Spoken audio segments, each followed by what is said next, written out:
wabarakatuh. Ketemu dengan saya, Irman. Apakah suara saya terdengar dengan jelas sampai di sana? Semoga jelas ya. Terdengar jelas. Sangat jelas. Oke, maaf kalau ada suara kendaraan-kendaraan karena memang dekat jalan. Tapi pada siang ini kita bertemu dengan kondisi yang sangat menyenangkan sebenarnya. Untuk itu saya coba akan memulai untuk share screen. Semoga bisa dilihat. Jadi kita akan berkumpul selama 3 hari, kemudian menambah pengetahuan tentang bagaimana melakukan navigasi darat. Jadi saya Irman, saya selaku pemandu gunung, pemandu wisata gunung, pemandu wisata overland. Hobi saya lebih banyak di menulis dan kontributor buku. Kemudian sekilas ya seperti itulah. Saya juga sangat tertarik dengan dunia IT. Nah, tanpa kita memperlama-lama lagi, nah pelatihan ini kita akan coba dengan target ya, artinya bahwa kita bertemu pada hari Jumat, Sabtu, dan Minggu dengan jadwal yang berbeda. Di hari Jumat, kita dimulai sore hari, tapi kemudian Sabtu Minggu kita mulainya agak pagi, jam 10 sampai jam 12. Dengan materi yang seperti ini, teman-teman semua saya yakin sudah menerima materinya, ada juga beberapa panduan, kemudian juga rekaman video dan bahan-bahan lainnya. Nah, kontrak belajar agar kita lebih nyaman belajarnya. Oke, ini sudah tepat waktu semua. Mohon maaf atas tadi ada technical issue. Kemudian jangan lupa persiapkan pelengkapan alat dan bahan, kemudian silakan bebas bertanya, bisa dengan cara raise hand, angkat tangan, atau kirim di chat, kemudian nanti akan dibahas di akhir bab, atau nanti setelah diizinkan oleh instruktur. Kita gunakan mikrofon seperlunya, jika memungkinkan menyalakan video selama kegiatan berlangsung. Nah, sebelum kita mulai, ada baiknya kita berdoa dulu, sesuai dengan agama dan kepercayaan masing-masing. Berdoa dipersilahkan.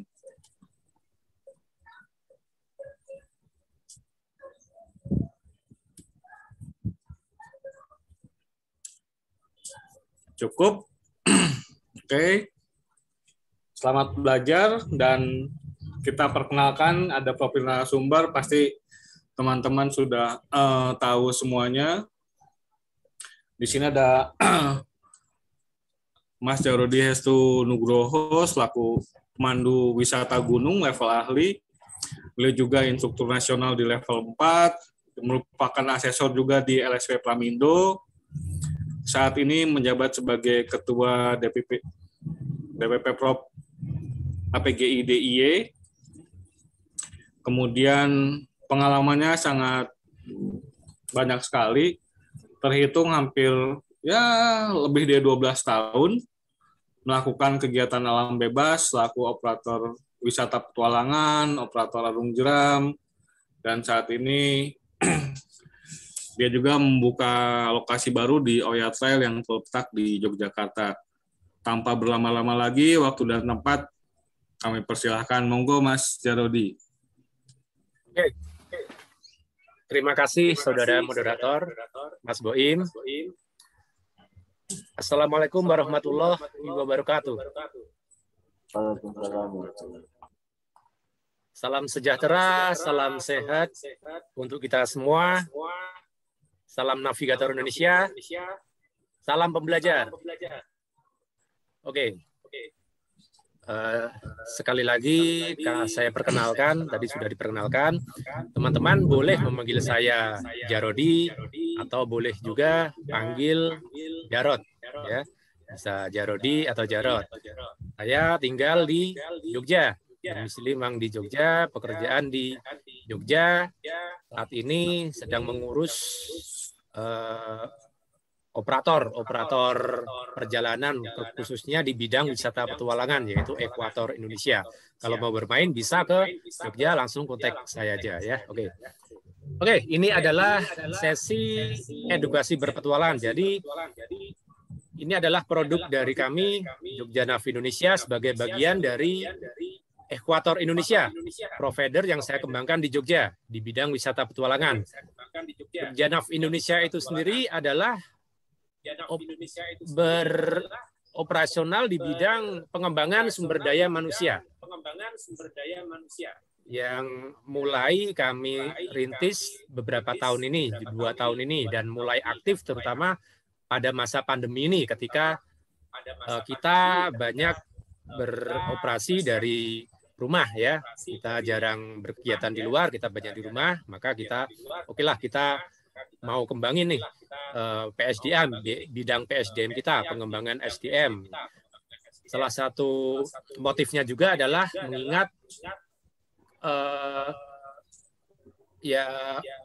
kondisi kegiatan wisata petualangan mendaki gunung khususnya ya saat ini, ketika banyak orang-orang tertarik untuk melakukan kegiatan pendakian gunung atau kegiatan berpetualangan alam bebas, namun mereka hanya sebatas ikut-ikutan. Nah, berbeda dengan apa yang dilakukan di masa lalu ketika kita memang melakukan kegiatan alam bebas mendaki gunung harus tahu ilmunya dulu ya. Kita tahu ilmu navigasi darat, kita tahu ilmu survival, kita tahu ilmu pertolongan pertama ya. Kalau sekarang tidak, kalau sekarang kita berkegiatan di alam bebas, lihat dari Instagram, dari sosial media, dari YouTube, lalu kita meniru hal tersebut ya. Jadi ini adalah salah satu motivasi juga memberikan edukasi kepada para pemula untuk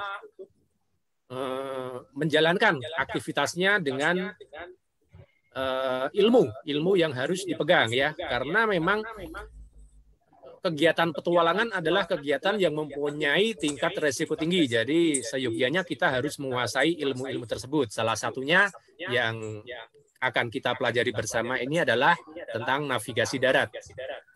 Ya, oke. Mas Boim mungkin bisa diperbesar ya. Kurang jelas tulisannya. Kurang jelas. Oke, coba saya perbesar ya. Sebentar. Kalau sekarang udah besar belum, Mas? Belum. Oke, langsung. Nggak apa-apa. Ini sebatas gambaran. Ini adalah kurikulum yang kami kembangkan. Jadi dalam pelatihan navigasi darat ini, kami mengembangkan kurikulum dengan 5 tingkatan, yaitu memahami, melakukan, mengaplikasikan, mengevaluasi, dan mendesain.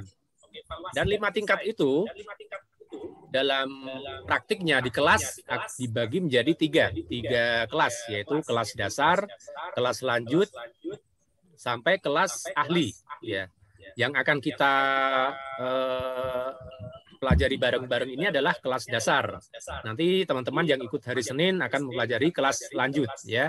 Namun perlu dipahami teman-teman sekalian bahwa dalam pembelajaran daring ini yang akan saya tekankan adalah pemahaman atas knowledge.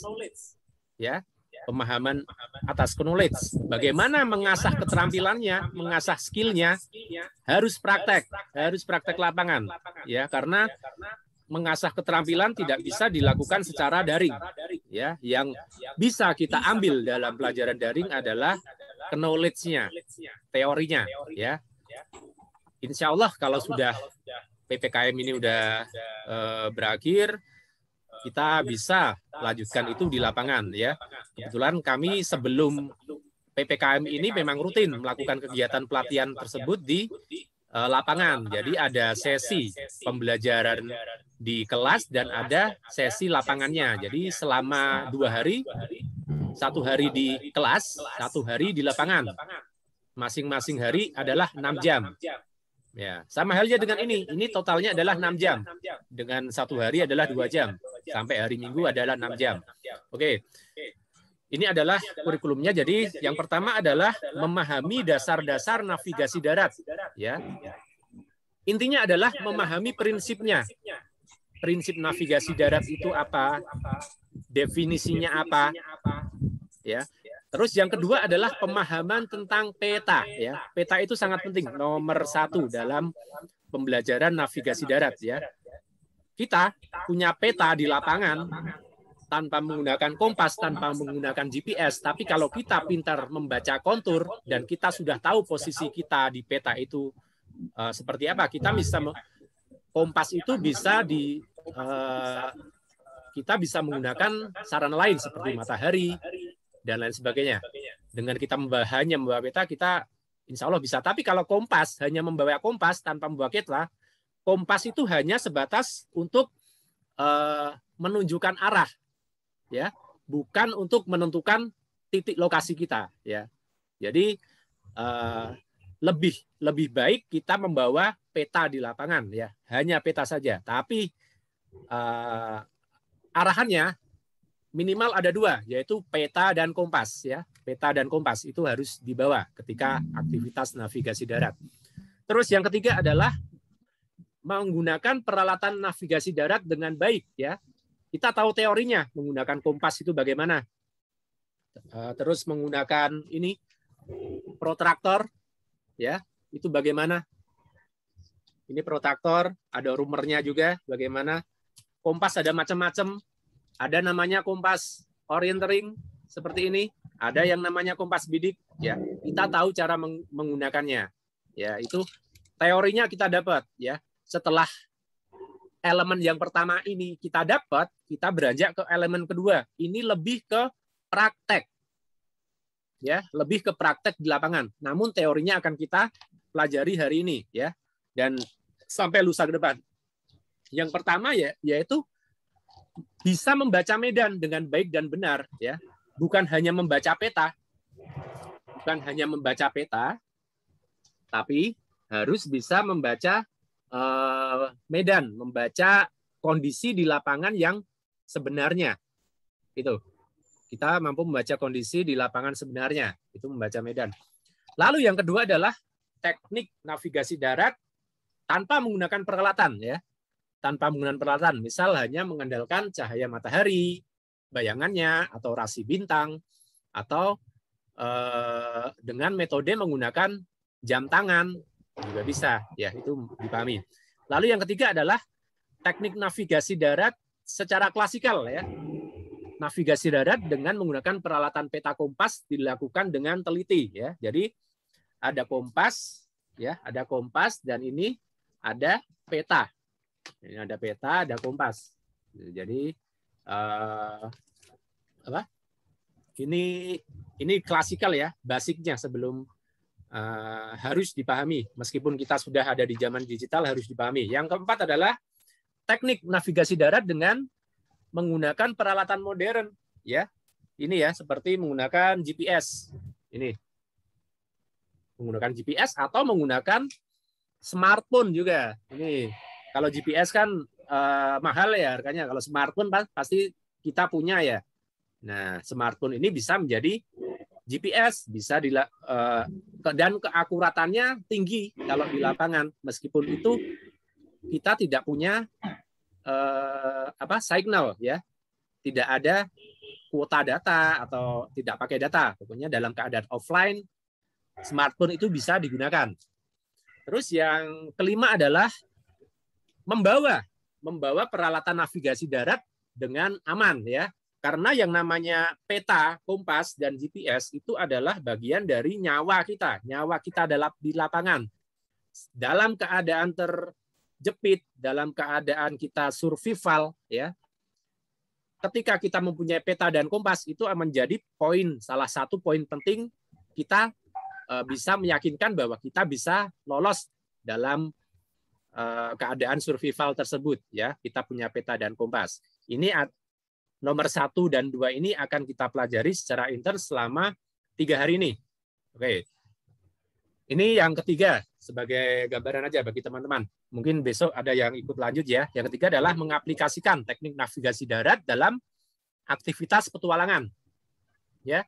Jadi yang pertama ini salah satunya mengaplikasikan teknik tersebut dalam aktivitas survival ya, bertahan hidup di alam bebas. Itu salah satu, seperti saat tadi saya paparkan, bahwa salah satu nyawa kita adalah mempunyai peta, kompas, dan mampu menggunakannya. Ya. Terus yang kedua adalah teknik navigasi darat diaplikasikan dalam kegiatan pencarian dan pertolongan. Ya, dalam keadaan dalam operasi SAR ya, ada dua pihak, ada pencari dan ada survivor. Ya, survivor juga seyogyanya kalau dia mempunyai ilmu navigasi darat, ya dia pasti menggunakan instingnya untuk lepas dalam kondisi darurat, ya. Sementara seorang pencari, ya, baik itu pencari ya dari regu seru atau perencananya SMC, ya, merencanakan operasi pencarian, pasti menggunakan peta. Sementara SRU-nya seru, ya, menggunakan teknik-teknik yang harus dikuasai dengan alat kompas, semacam teknik potong kompas atau menggunakan teknik open grid, close grid, lalu menggunakan plotting peta dan lain sebagainya. Itu harus dikuasai oleh regu pencari, ya. Oke, yang keempat adalah mengevaluasi aktivitas navigasi darat, ya.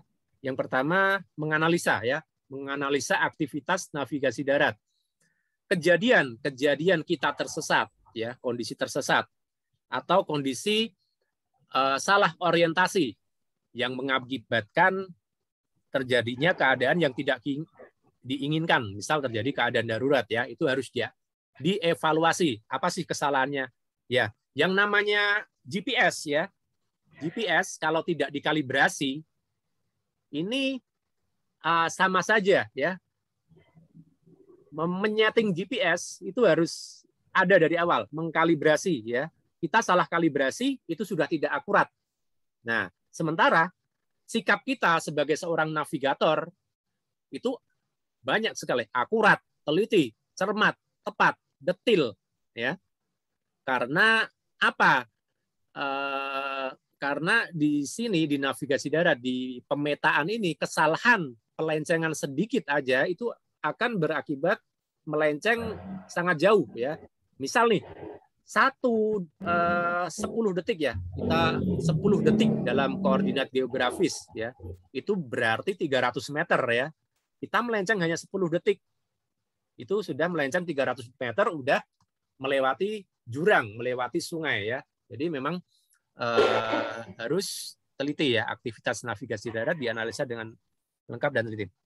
Terus masalah yang terjadi pada aktivitas navigasi darat diidentifikasi, ya. Jadi kita mengidentifikasi permasalahan-permasalahan yang ada dalam aktivitas tersebut, ya. Lalu yang ketiga ini, hasil identifikasi tersebut, laporan tersebut akan kita gunakan pada kegiatan selanjutnya, ya. Jadi semakin banyak kita berkegiatan, berpengalaman untuk berlatih di alam bebas menggunakan peta dan kompas, maka semakin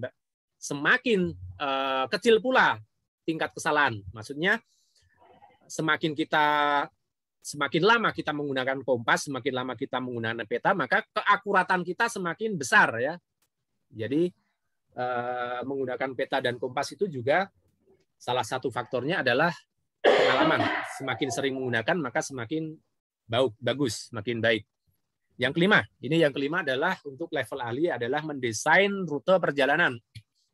Mendesain rute perjalanan juga akan saya selipkan di materi lanjut juga sedikit demi sedikit.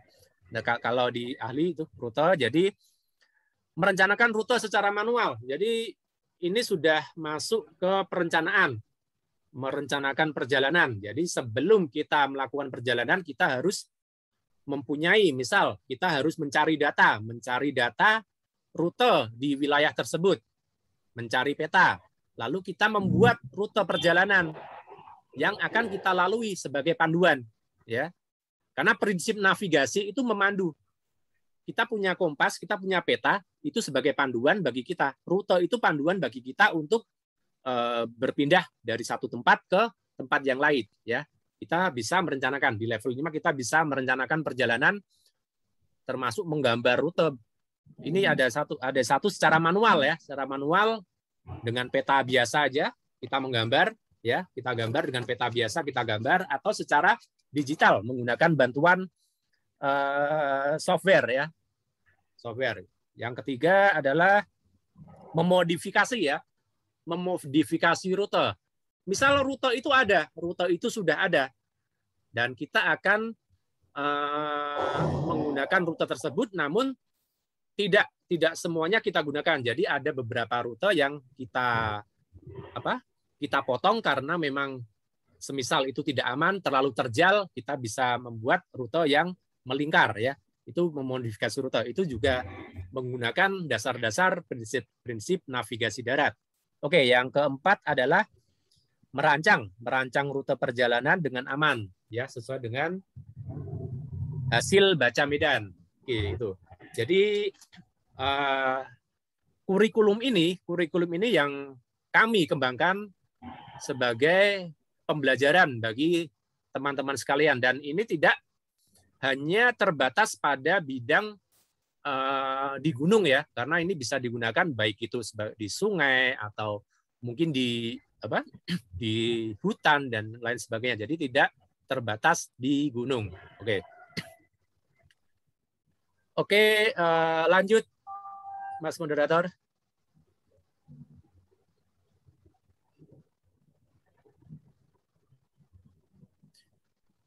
Sebagai gambaran aja, kalau dilanjut yang dulu lanjut itu tatap muka di kelas 1 hari, lalu kita main di lapangan 2 hari. Jadi eksperimen simulasi pencarian dan pertolongan, ya, simulasi operasi ESAR itu. Jadi itu. Oke, ini adalah elemen yang pertama, yaitu tadi sudah saya jelaskan. Yang pertama memahami prinsip, yang kedua menerjemahkan peta, lalu yang ketiga adalah memahami penggunaan peralatan navigasi. Lanjut, Mas.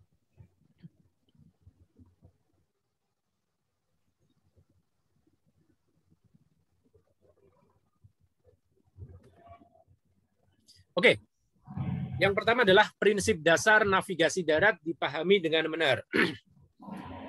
Nih, kegiatan navigasi itu kita lakukan setiap hari, ya. Yang paling sering mungkin driver ojek online, ya, karena tiap hari pasti yang dilihat peta, ya. Ya, kalau kita melakukan kegiatan navigasi dengan smartphone, ya menggunakan aplikasi di smartphone tersebut, yaitu Google Map, ya. Ini prinsipnya seperti itu, ya. Ada teman-teman yang bisa menjelaskan nih maksud dari halaman ini. Monggo, silakan. Kita diskusi saja biar komunikasi kita terjalin 2 arah. Apa yang dimaksud dengan prinsip dasar navigasi darat melalui gambaran ini? Sebelumnya, Mas. Monggo, silakan. Ada yang berani berpendapat?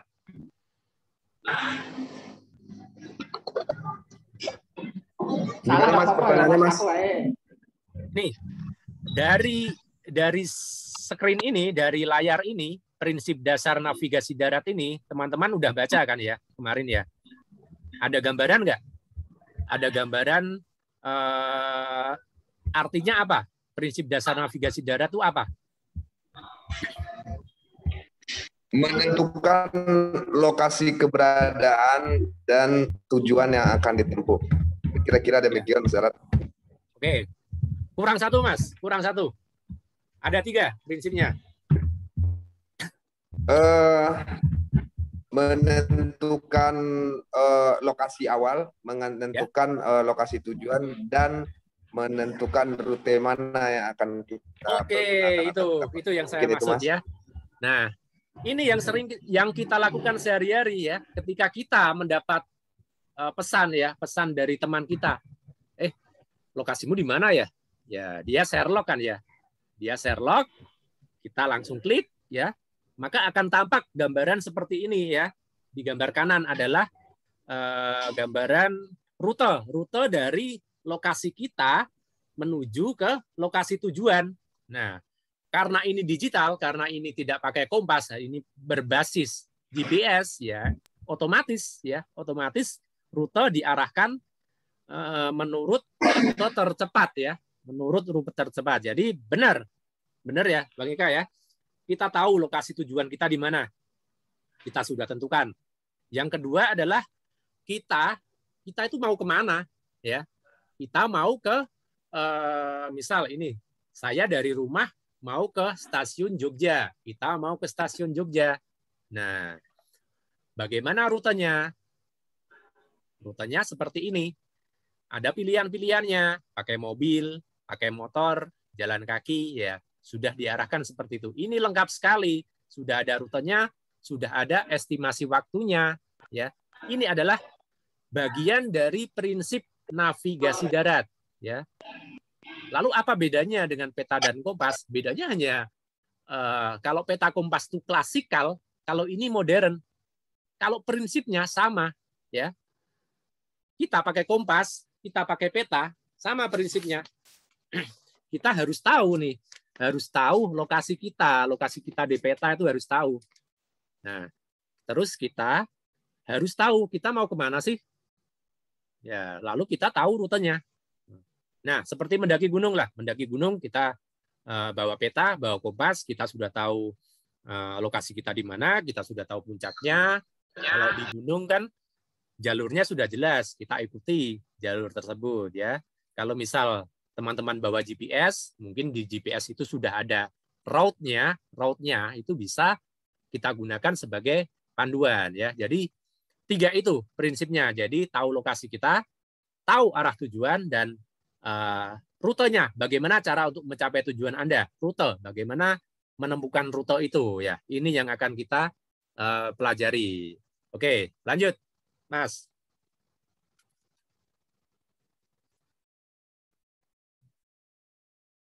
Ini dari prinsip tersebut maka dapat disimpulkan ya definisi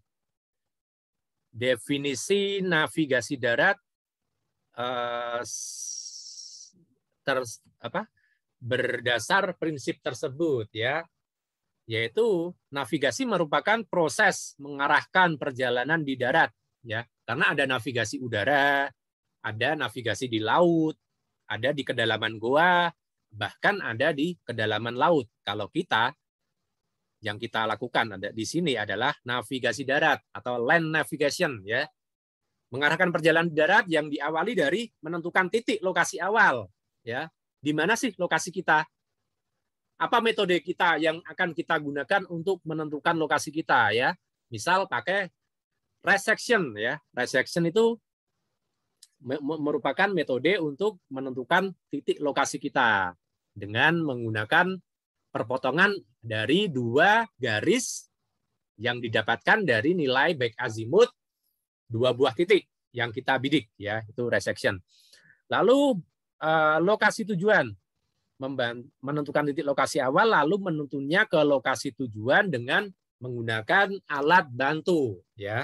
Alat bantu itu adalah peta kompas. Kalau klasikalnya, kalau yang modern adalah GPS ya. Ini definisi ini adalah dasar sebelum kita beranjak ke materi ya, materi yang lebih khusus lagi.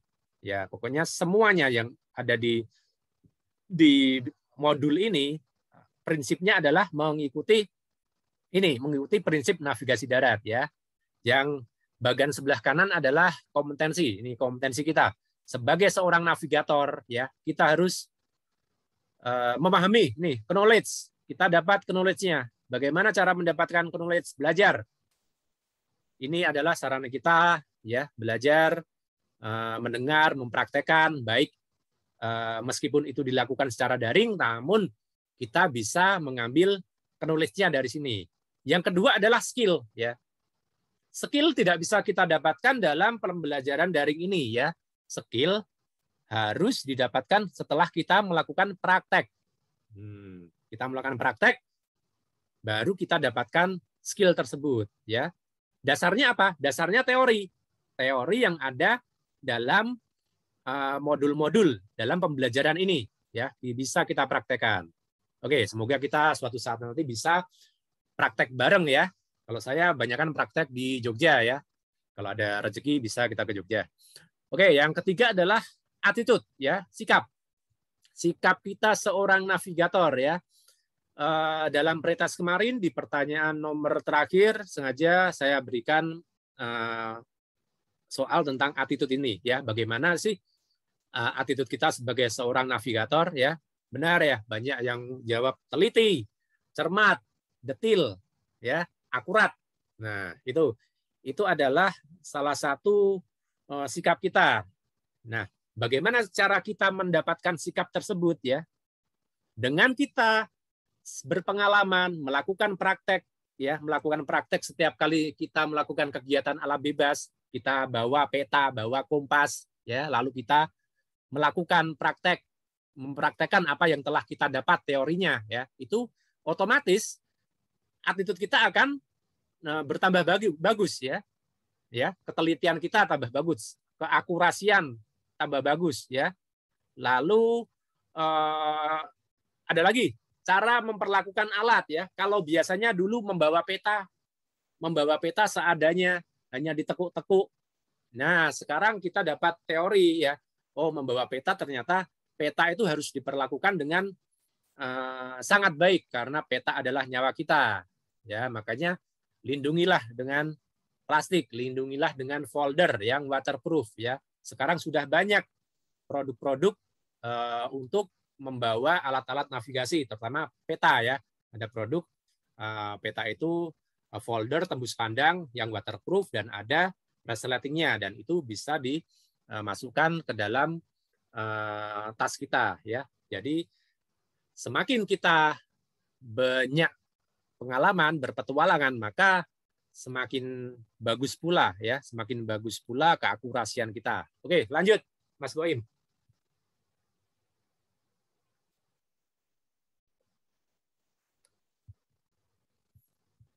Monggo Mas, lanjut Mas. Oke, ini peta dan kompas.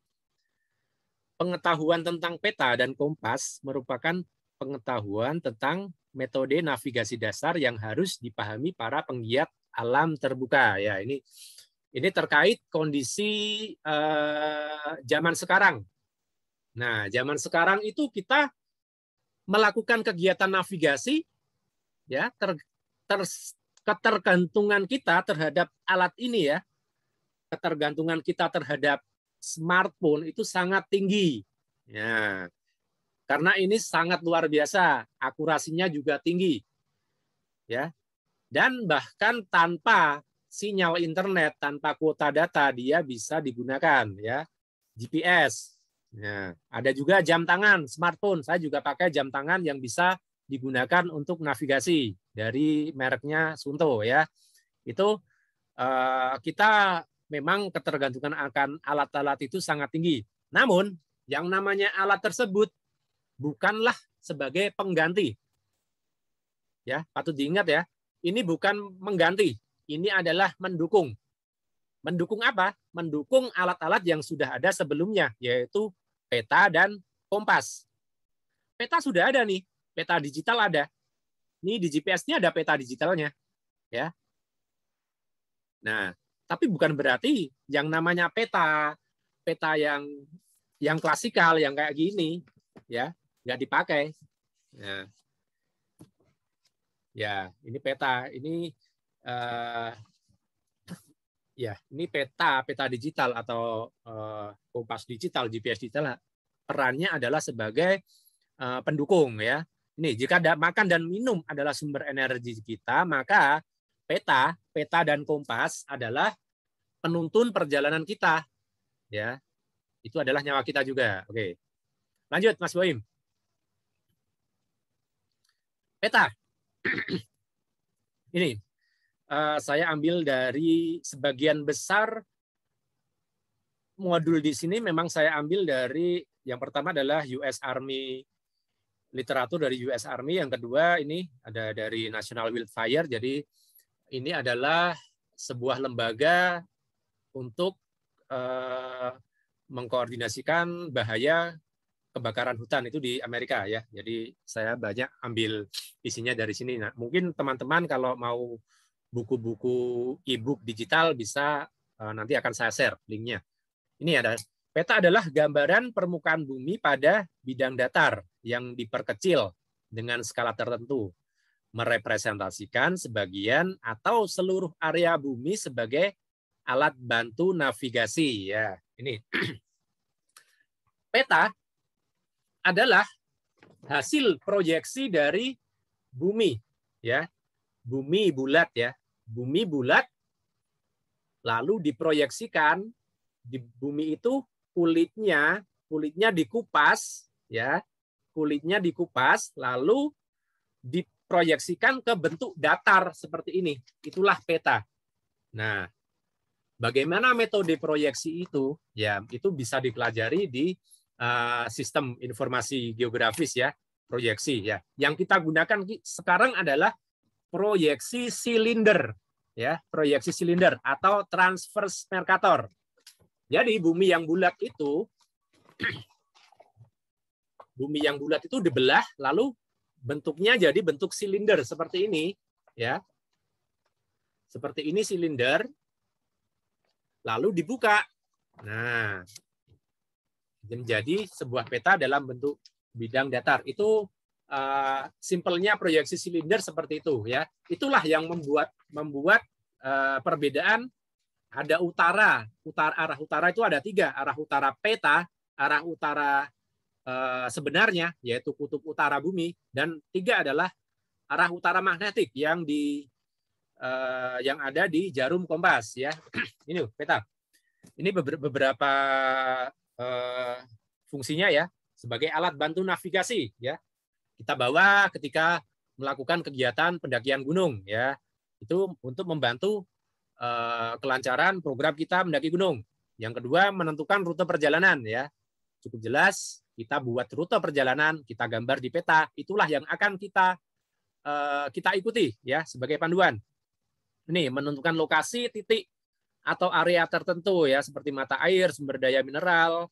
Nah, ini adalah bagaimana peta itu digunakan di semua bidang ya, baik itu pemerintahan atau kehutanan, pertanian, lalu pendidikan, semuanya membutuhkan peta ya.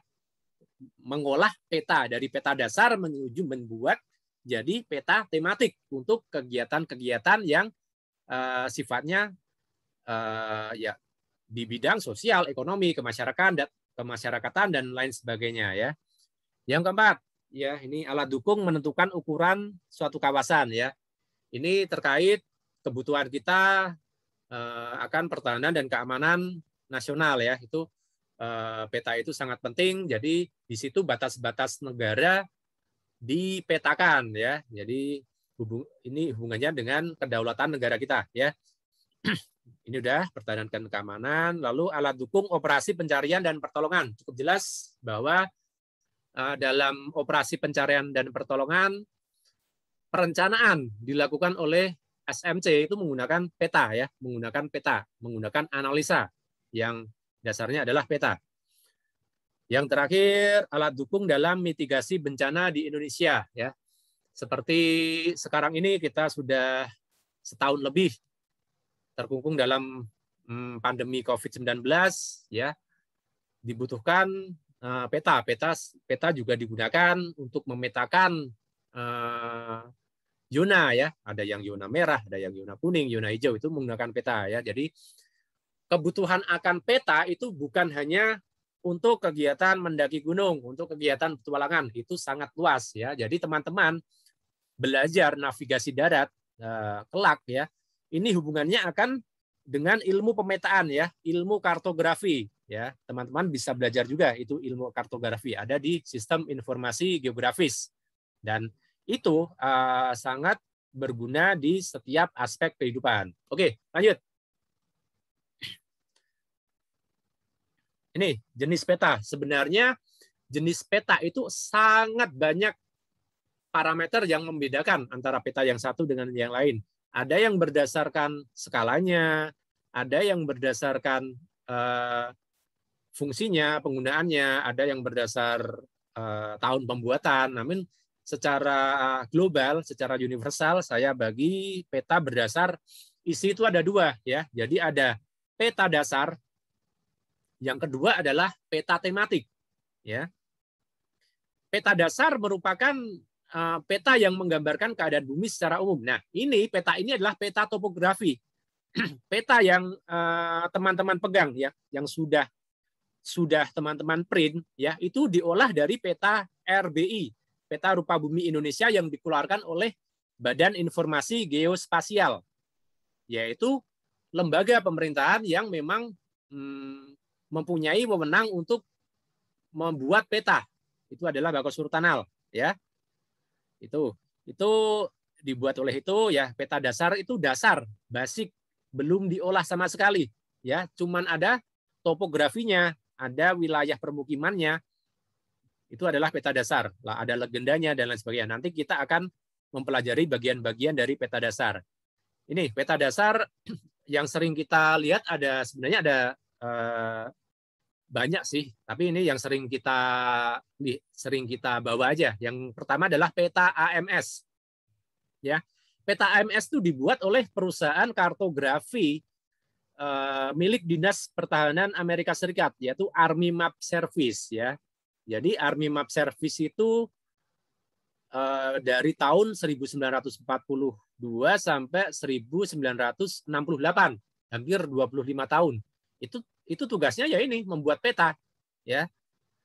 Itu ketika peta AMS dibuat ini, masih ada beberapa yang masih menggunakan proyeksi kerucut, bukan silinder, ya. Tapi ada yang edisi kedua itu sudah menggunakan proyeksi silinder. Kalau proyeksi kerucut kita sudah tidak menggunakan lagi, karena proyeksi kerucut kurang akurat kalau digunakan di negara yang dilewati garis khatulistiwa, ya. Jadi kita menggunakan proyeksi silinder karena kita berada di garis 0 derajat khatulistiwa, ya. Negara kita dilewati garis khatulistiwa. Nah, yang kedua adalah peta RBI, ya. Peta RBI bisa dibilang anaknya peta AMS, itu peta rupa bumi Indonesia, ya. Ini memang dibuat memang salah satu referensinya adalah peta AMS. Bedanya apa? Jika peta AMS itu dibuat tanpa melalui proses foto udara, ya. Namun peta RBI lebih modern, ya, karena digunakan ada foto udaranya, ya. Jadi memang sama-sama akurat, ya. Peta AMS meskipun tidak memakai foto udara memang akurat, ya. Peta RBI juga akurat. Cuman karena perbedaan tahun, perbedaan datum, ya, perbedaan sistem referensi yang digunakan, ya, maka peta AMS ini hanya bisa digunakan setelah melalui proses kalibrasi, ya, karena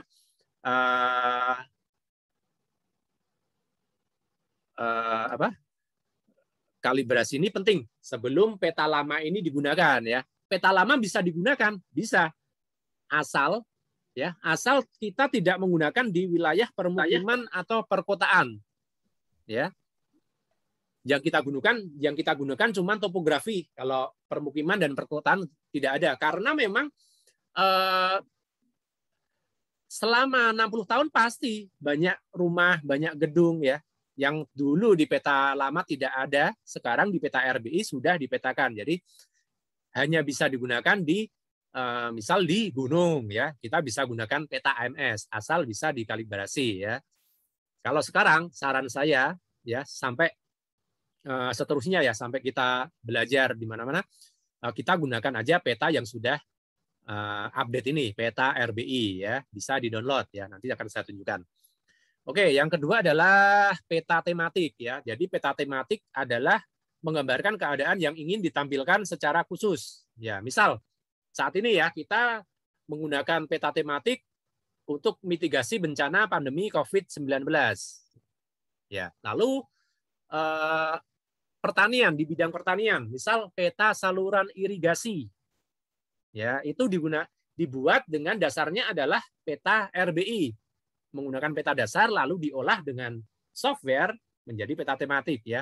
Lalu peta penyebaran satwa endemik, misal itu ada di Taman Nasional ya. Sebagai ya, di Taman Nasional biasanya di situ ada peta lokasinya di mana aja nih, satwa-satwa atau flora dan fauna yang endemik ya. Oke, peta ini diolah secara digital dengan sumber peta dasar. Oke, ini secara umum aja karena saya hanya memaparkan dua hal ini aja, karena kalau dipaparkan semua tentang peta pasti akan sangat banyak. Kita akan lebih baik kita belajar dari literatur yang ada. Nanti akan saya share juga literatur tentang peta karena itu sangat banyak sekali. Secara umum seperti ini. Oke, lanjut, Mas Boim. Nah, ini gambaran peta AMS ya. Oke, saya tidak akan menjelaskan ini panjang lebar karena ini tidak wajib untuk dikuasai karena ini peta lama. Yang akan saya jelaskan cuman membandingkan aja. Membandingkan bahwa peta AMS itu karena lama ya seperti ini. Tampilannya memang grayscale ya. Jadi tidak colorful. Kalau peta RBI kan colorful. Ya, kalau peta AMS ini grayscale. Dan dia menggunakan sistem koordinat UTM. Ya, UTM, dan ada juga sistem koordinat yang berbasis dengan proyeksi LCO itu, proyeksi kerucut. Nah, mereka tidak menggunakan koordinat desimal atau derajat menit detik ya. Mereka menggunakan koordinat UTM, Universal Transverse Mercator. Sekarang peta RBI. Oke, ini adalah peta RBI. Kita akan ini adalah gambarannya. Mas Boim bisa di-share ya yang peta RBI lembar besar kejajar mungkin. Kalau bisa biar itu, karena kalau di Zoom lebih jelas.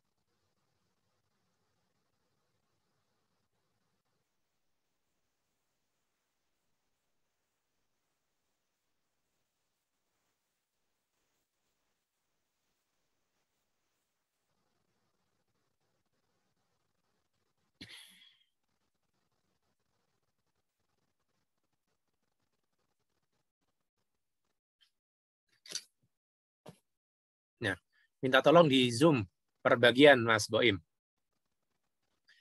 Nah, kita mulai dari isi peta ya. Isi peta adalah kotak berwarna ini. Ya, kotak yang memang isinya ada topografinya, ada konturnya. Ada kontur, garis kontur ya.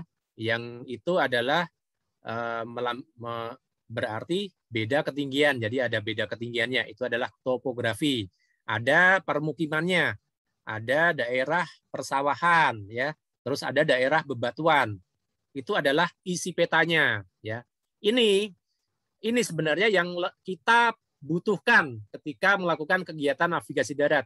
Ini wajib ya. Kalau keterangan-keterangan yang ada di luar itu adalah pendukung ya. Ya, kita mulai dari kanan atas ya. Ini adalah peta rupa bumi digital Indonesia. Kita lebih akrab menyebutnya peta RBI ya, peta RBI. Apa itu RBI? Yaitu peta topografi. Peta topografi ya. Dan itu peta ini adalah produk dari Badan Informasi Geospasial ya. Nah, ini sebenarnya peta yang scan-scanan ya. Ini peta di-scan oleh Bako Surtanal ya, atau Badan Informasi Geospasial, lalu di-upload ke websitenya untuk kita unduh ya. Itu karena dia yang membuat peta ini ya, peta rupa bumi digital Indonesia. 1:25.000 adalah skala. Nanti akan saya jelaskan lebih lanjut tentang skala. Gambarannya adalah 1 senti dalam peta ini berarti 25.000 senti dalam keadaan sebenarnya, atau 250 meter ya. Terus bawahnya adalah lembar ya, lembar. Lembar ini fungsinya adalah sebagai memudahkan kita dalam mencari di arsip. Terutama di arsipnya Badan Informasi Geospasial. Kita cari peta lembar berapa, kita tinggal cari aja lembar 1408442 ya. Nah, yang ke bawahnya adalah kejajar. Kejajar itu adalah judul peta. Nah, peta ini kenapa diberikan judul kejajar? Ya, karena salah satu wilayah yang khas dari kawasan ini adalah wilayah di Kecamatan Kejajar. Kalau nggak salah kecamatan, kalau kecamatan atau desa. Kalau nggak salah Kecamatan Kejajar yang berada di Kabupaten Wonosobo, ya, Kabupaten Wonosobo. Nah, yang bawah adalah petunjuk letak peta. Ya, Kejajar itu ada di tengah. Di sebelah kanan ada peta dengan judul peta Ngadirejo. Di sebelah kiri ada peta dengan judul peta Batur. Ya, jadi ini memudahkan kita untuk mencari. Misal kita mau cari wilayah di sebelah kanan ini ya, Desa Genting. Itu apa ya? Oh, berarti bukan di sini. Berarti kita harus mengunduh peta dengan judul peta Ngadirejo. Ya, ini adalah memudahkan kita dalam mencari peta ya. Oke, terus yang bawahnya adalah peta ini diproyeksikan dengan proyeksi transverse Mercator, yaitu proyeksi silinder. Cukup jelas tadi saya jelaskan, kita makanya proyeksi silinder ya. Lalu sistem grid ya, kita gunakan grid ini, kotak-kotak ini adalah grid geografi dan grid UTM, Universal Transfer Mercator ya. Jadi ada koordinat geografinya, ada koordinat UTM-nya. Nah, nanti akan saya tunjukkan ya. Datum kita pakainya sesuai dengan standar sistem referensi nasional, pakainya datum geodesi nasional DGN 95 ya. Ini gunanya ketika kita mau mengkalibrasi menyamakan GPS ya. GPS itu harus disamakan datumnya dengan datum yang ada di peta itu ya. Kita nggak bisa men-setting GPS pakai datum punyanya Amerika, datumnya punya Inggris, nggak bisa. Kita pakainya datum ini. Jadi salah satu poin penting adalah setting awal GPS sesuai dengan datum yang ada di peta.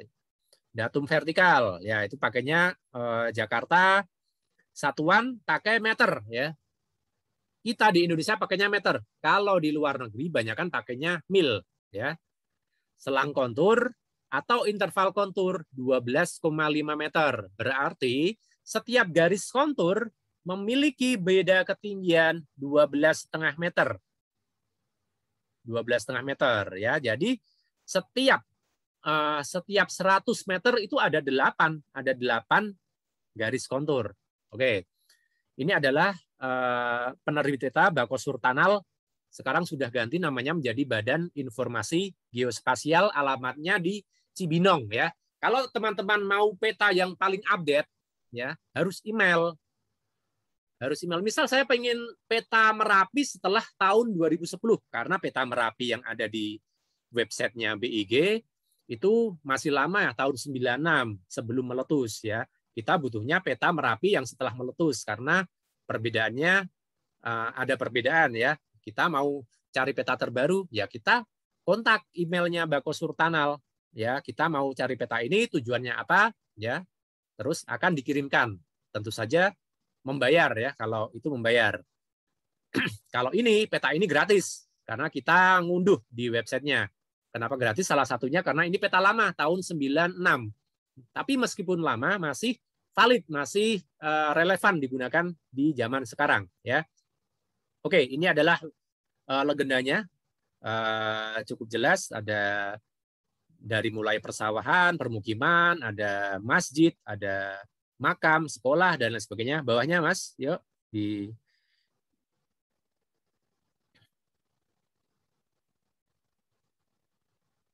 bagian bawah.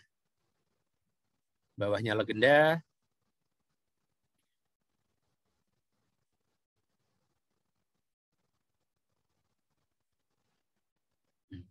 Nah,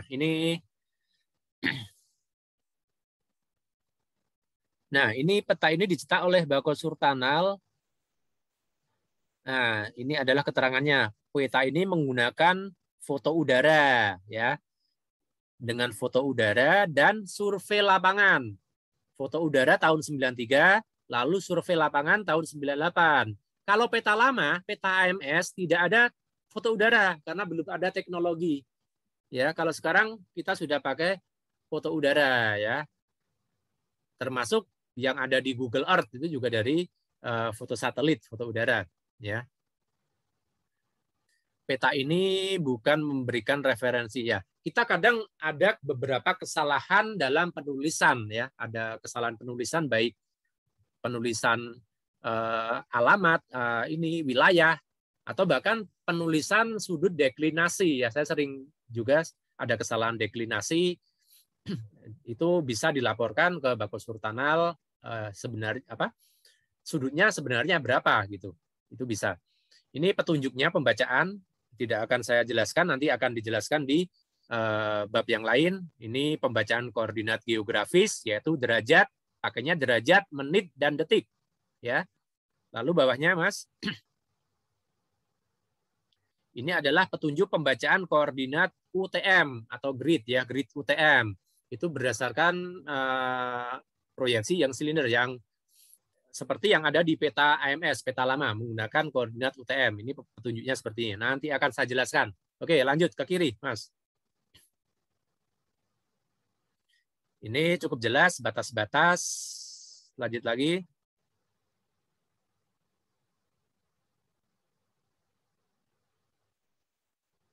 Ini adalah skala. Peta ini menggunakan skala 1:25.000, yaitu skala angka. Ada lagi skala garis, di bawahnya ada skala garis. Ya, jadi ada skala garis, ini setiap satu itu berarti 1 kilometer, ya.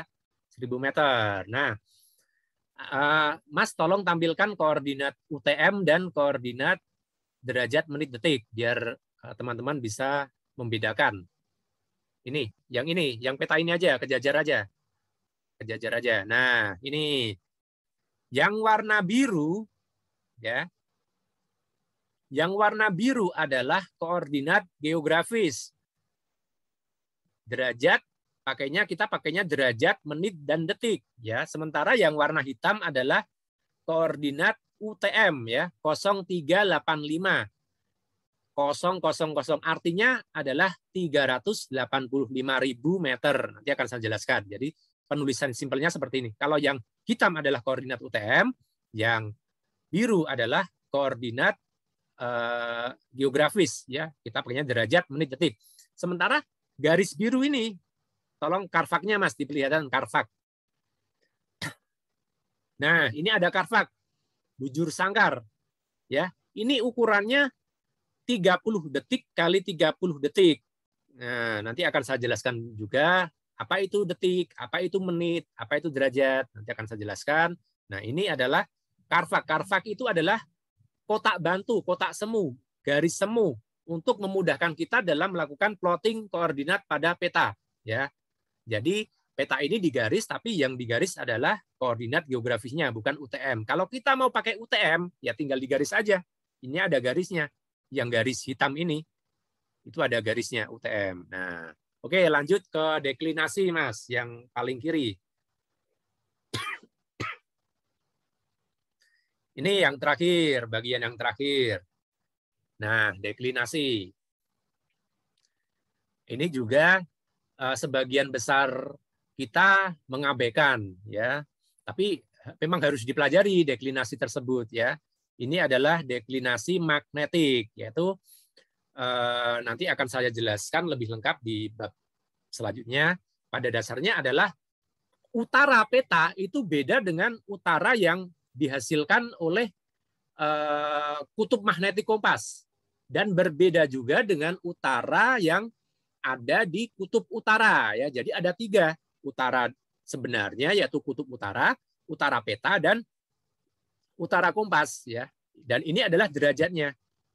Ini misal adalah deklinasi magnetik, ya. Deklinasi magnetik berarti perbedaan selisih antara utara magnetik dan selisih dengan utara sebenarnya, utara yang ditunjukkan oleh kutub utara dan utara yang ditunjukkan oleh jarum kompas itu selisihnya adalah 15 menit ya. 15 menit kalau dikonversikan ke derajat adalah 1/4 derajat.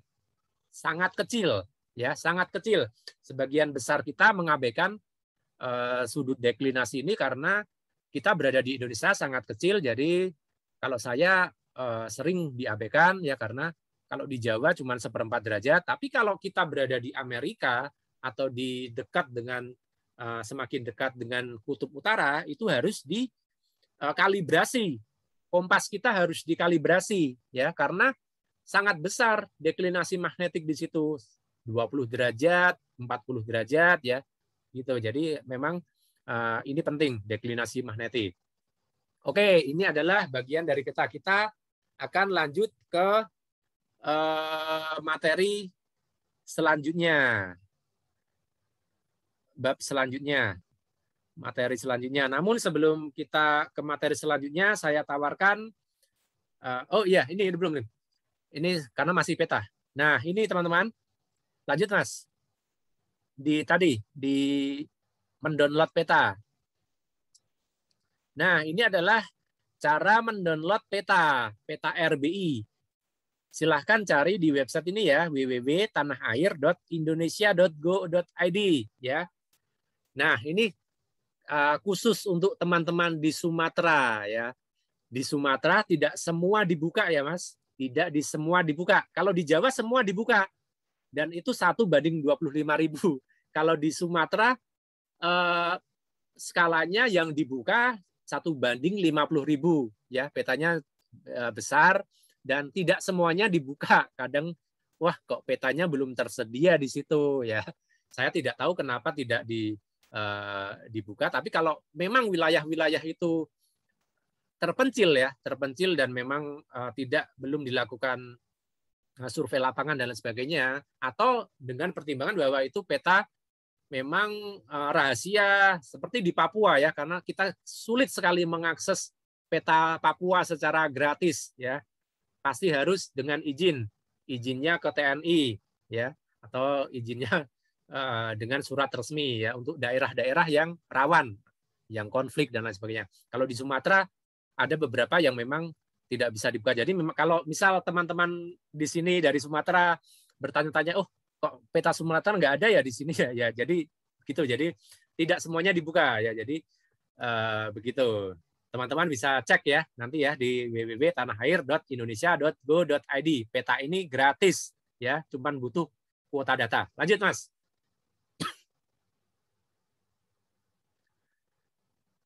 Sudah selesai ya tentang peta ya? Kalau sudah selesai, stop. Kita ke pertanyaan aja dulu tentang tadi, dari mulai prinsip navigasi darat sampai sampai peta tadi, sampai cara mendownload peta. Monggo, saya persilakan untuk diskusi ya. Kita diskusi 2 arah ya, Mas. Oke, saya izin minum ya.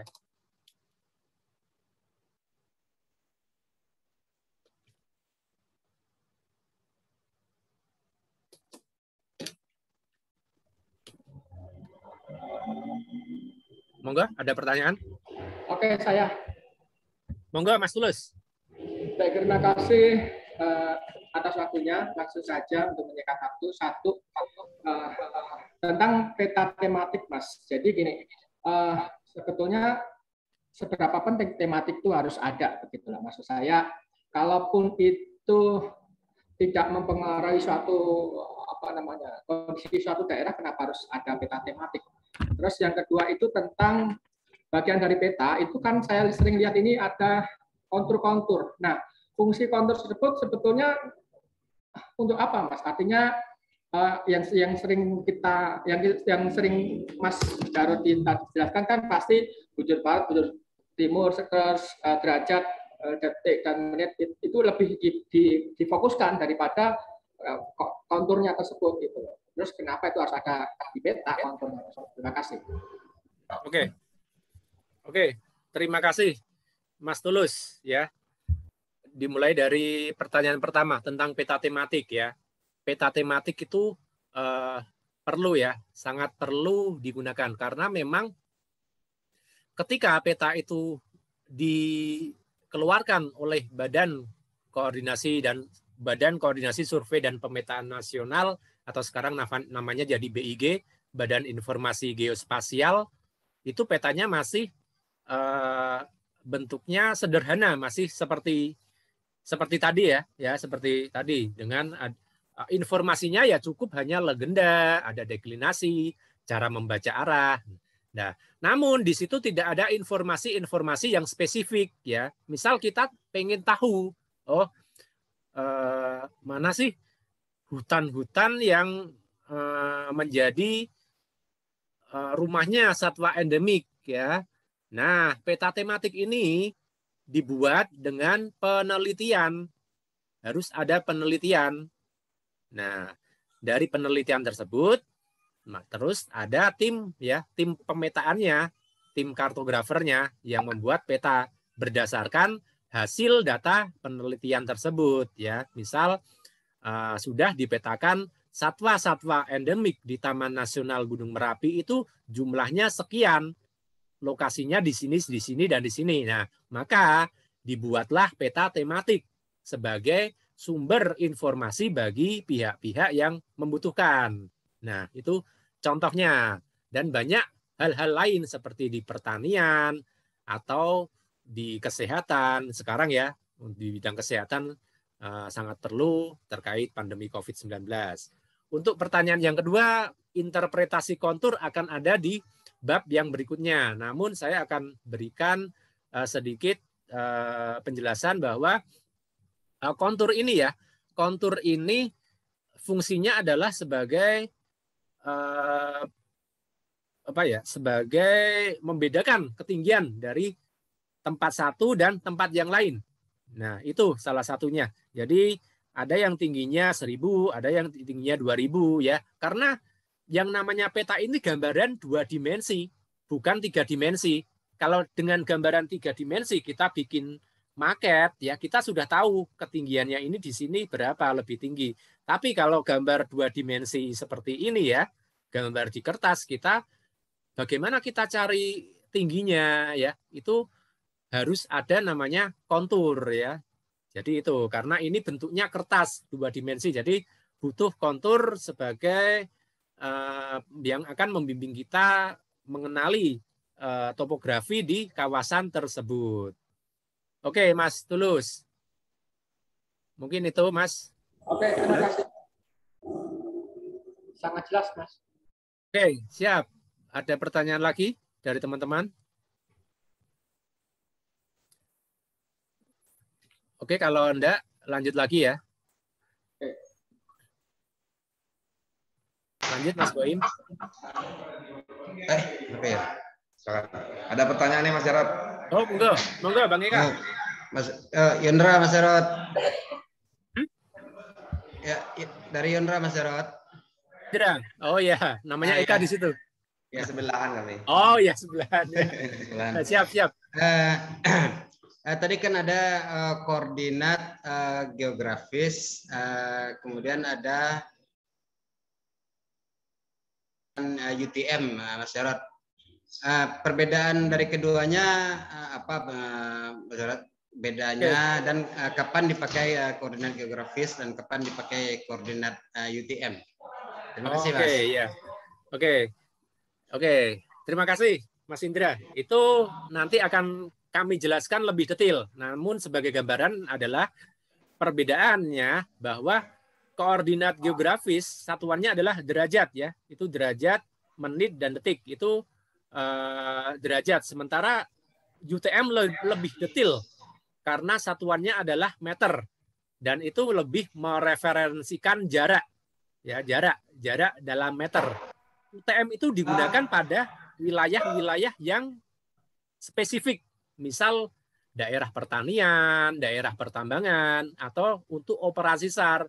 Karena koreksinya sangat akurat, 1 meter ya. Jadi koordinat UTM itu bahkan sampai 7 digit ya, 7 digit angka itu 1 meter. Kalau koordinat geografis ya, derajat, menit, detik, 1 detik itu 30 meter. Ya, 1 detik itu 30 meter. Jadi kalau untuk UTM kalau untuk kegiatan operasi pencarian dan pertolongan itu sangat diutamakan ya, jadi lebih detail. Untuk penjelasan lebih lengkap akan saya sampaikan setelah ini ya. Oke, kita langsung materi aja ya, Mas Boim ya. Ini habis ini ada materi tentang geografis dan UTM. Oh, ini dulu skala ya, skala. Ya, tadi sudah saya jelaskan ya, cukup jelas mungkin. Skala 1:25.000 berarti 1 cm mewakili 25.000 cm ya. Di peta sekarang yang ada di RBI ya, ada peta 1:50.000 juga.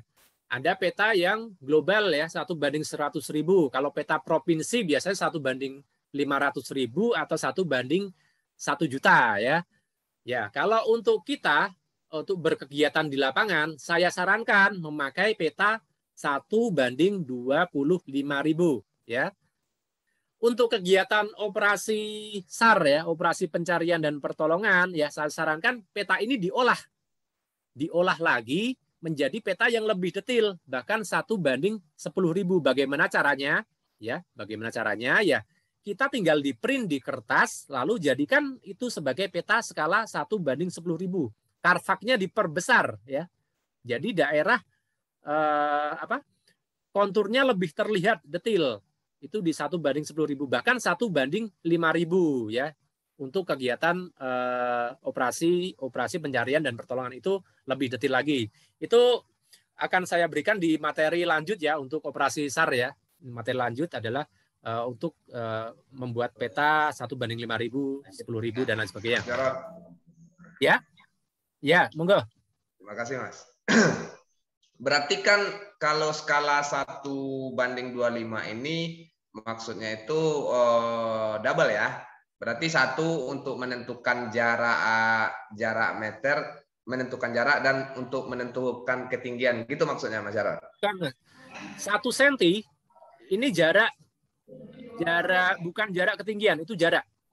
1 cm, 1 cm di peta, jika kita mengukur ya, di petanya Bang Eka ya, coba diukur pakai penggaris 1 cm, itu kalau dalam kondisi sebenarnya, di medan sebenarnya berarti 25.000 cm atau 250 meter. Jadi tidak mencerminkan ketinggian. Berarti yang mencerminkan ketinggian berarti yang jarak antara kontur, Mas ya? Kontur ya, interval kontur. Ya, gitu. Berarti kalau misalnya kalau yang skala 1 yang jarak berarti kan kita mengukur, anggap sudah kita plot gitu kan, atau kita bikin jalurnya, kita plot, berarti jarak dari jarak garis yang kita garis itu berarti 1 cm itu kalinya 25.000 Mas ya? Ya, benar. Kalau di peta 4 cm berarti itu 1 kilo. Ya. Jarak sebenarnya. Begitu, Bang. Oke. Ya. Mas. Ya, sami-sami. Ini di sebelahnya adalah karvak. Tadi sudah saya jelaskan. Nah, 1 karvak ukurannya adalah ini 30 detik. Nanti akan saya jelaskan tentang detik. 30 detik. Itu ukurannya kalau kita ukur pakai penggaris 3,7 cm. Ya. Kalau diukur sesuai skala 1:25.000 berarti 1 karvak itu ukurannya 925 meter kali 925 meter. Teman-teman bisa sambil lihat peta yang halaman pertama ya, peta yang halaman pertama, peta Gunung Prau. Yang ini, yang pakai koordinat geografis derajat menit detik. Itu kalau diukur pakai penggaris itu ukurannya 3,7 cm. Jadi itu mencerminkan 925 meter. Oke, lanjut. Ya, ini adalah lintang bujur latitude longitude ya. Oke, ini sudah masuk ke sistem koordinat ya. Apakah itu lintang bujur? Garis lintang latitude ya. Lintang kalau di Inggris lat ya. Kalau di handphone di aplikasi itu lat ya, LAT. Artinya latitude. Artinya garis lintang. Kalau longitude itu di aplikasi LON, lon, artinya bujur. Ya, kalau saya biar nggak bingung, kalau long itu bujur ya, jadi dari kutub utara sampai kutub selatan itu long ya, biar kita nggak sulit membedakan istilah latitude longitude dengan longitude ya. Sama, lintang bujur.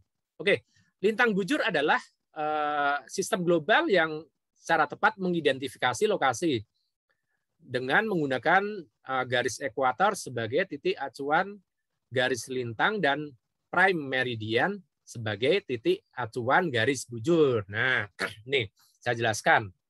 Garis lintang ya. Garis lintang itu horizontal ya, horizontal garis X ya, garis X. Ketika dia berada di garis 0 derajat, berarti dia membagi bumi menjadi dua bagian. Bagian utara dan bagian selatan.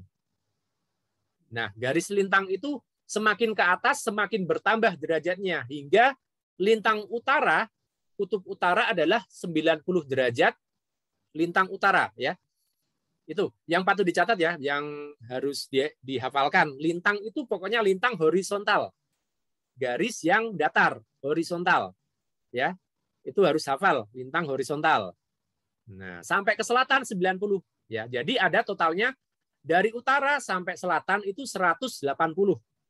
Itu kalau lintang. Kalau bujur perlu dihafalkan juga, harus hafal. Bujur itu vertikal yang menghubungkan di garis dari kutub utara hingga kutub selatan. Nah, kalau garis bujur itu ada 360 derajat. Karena bumi itu berbentuk bola, bulat. Dan derajatnya ada 360. Ya. Nah, yang dimaksud prime meridian yaitu garis bujur 0 derajat. Itu ada di Greenwich, London. Makanya kita sering dengar istilah GMT. Artinya Greenwich Meridian Time. Kalau di Jakarta, di Sumatera, di Jogja, itu pakainya plus 7 GMT. Artinya 7 jam lebih cepat dari Greenwich Meridian Time. Itu fungsi garis bujur adalah salah satunya membedakan zona waktu di seluruh dunia ya. Jadi kalau garis bujur dari garis 180 derajat bujur barat hingga 180 derajat bujur timur ada 360. Nah, 180 derajat bujur barat itu sama dengan 180 derajat bujur timur, ketemunya sama. Nah, karena bumi yang bentuknya bola diproyeksikan silinder lalu dibuka menjadi sebuah bentuk kertas gini ya, makanya di sini di sini timur, di sini barat ya, jadi gitu. Itu adalah garis bujur. Nah, ini lintang bujur ini, pemahaman tentang lintang bujur itu wajib dimengerti sebelum kita masuk ke sistem koordinat ya. Yang namanya sistem koordinat adalah perpotongan ya, perpotongan. Posisi kita adalah perpotongan antara garis lintang dan garis bujur. Itu. Lanjut, Mas. Ini adalah zona waktu di seluruh dunia ya. Jadi garis merah yang vertikal itu adalah 0 derajat GMT atau di London, Greenwich Meridian Time. Itu ada di sini ada 24 yang diatur berdasar lokasi bujur ya, lokasi bujur. Satu zona waktu itu ada 15 derajat. Karena 360 bagi 24 jam itu 15 derajat. Ya, kalau Indonesia ada di 3 zona waktu. Dari Aceh sampai Merauke ada 3 zona waktu. Karena Indonesia berada di 95 derajat bujur timur sampai 141 derajat bujur timur, itu sekitar 45 ya, hampir sudah lebih dari 45 derajat, itu berarti 3 zona waktu ya, itu Indonesia. Oke, lanjut Mas. Ini adalah penulisan koordinat bujur dan lintang ya. Nah, ini akan kita praktekkan besok. Nah, kalau lihat waktu kita nggak bisa praktekkan hari ini, kita besok akan full praktek. Nah, nih koordinat bujur dan lintang. Sebenarnya ada 2 ya, yaitu koordinat geografis dan UTM. Di modul ini tidak saya sampaikan UTM, ada di lampirannya. lampiran teman-teman sudah baca juga, itu yang lampiran UTM ya. Ini kalau ini sistem koordinat geografis bisa menggunakan derajat menit detik ya. Biasanya derajat menit detik ada di peta, yang peta teman-teman bawa itu peta RBI itu pakainya derajat menit detik. Nah, atau ada juga yang pakainya desimal. Biasanya itu di aplikasi di handphone pakainya desimal gitu, desimal minute apa desimal degrees ya. Oke, ini yang saya cetak merah itu ini adalah pemahaman ya, pemahaman umum, sebenarnya bukan dihafalkan, tapi teman-teman tahu metodenya ya.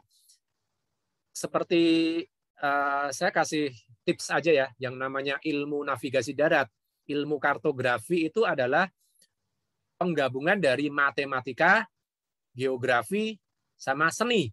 Ya, jika matematika itu ada 20%, seni ada 20%, maka geografinya ada 60%. Ya, di sini banyak hitungannya, banyak sekali hitungannya. Nah, ini bukan masalah hitungannya kalau dalam pembelajaran ini bukan masalah benar salah, ya, karena benar salah itu akan kita perbaiki seiring dengan pengalaman. Yang saya harapkan teman-teman tahu metodenya.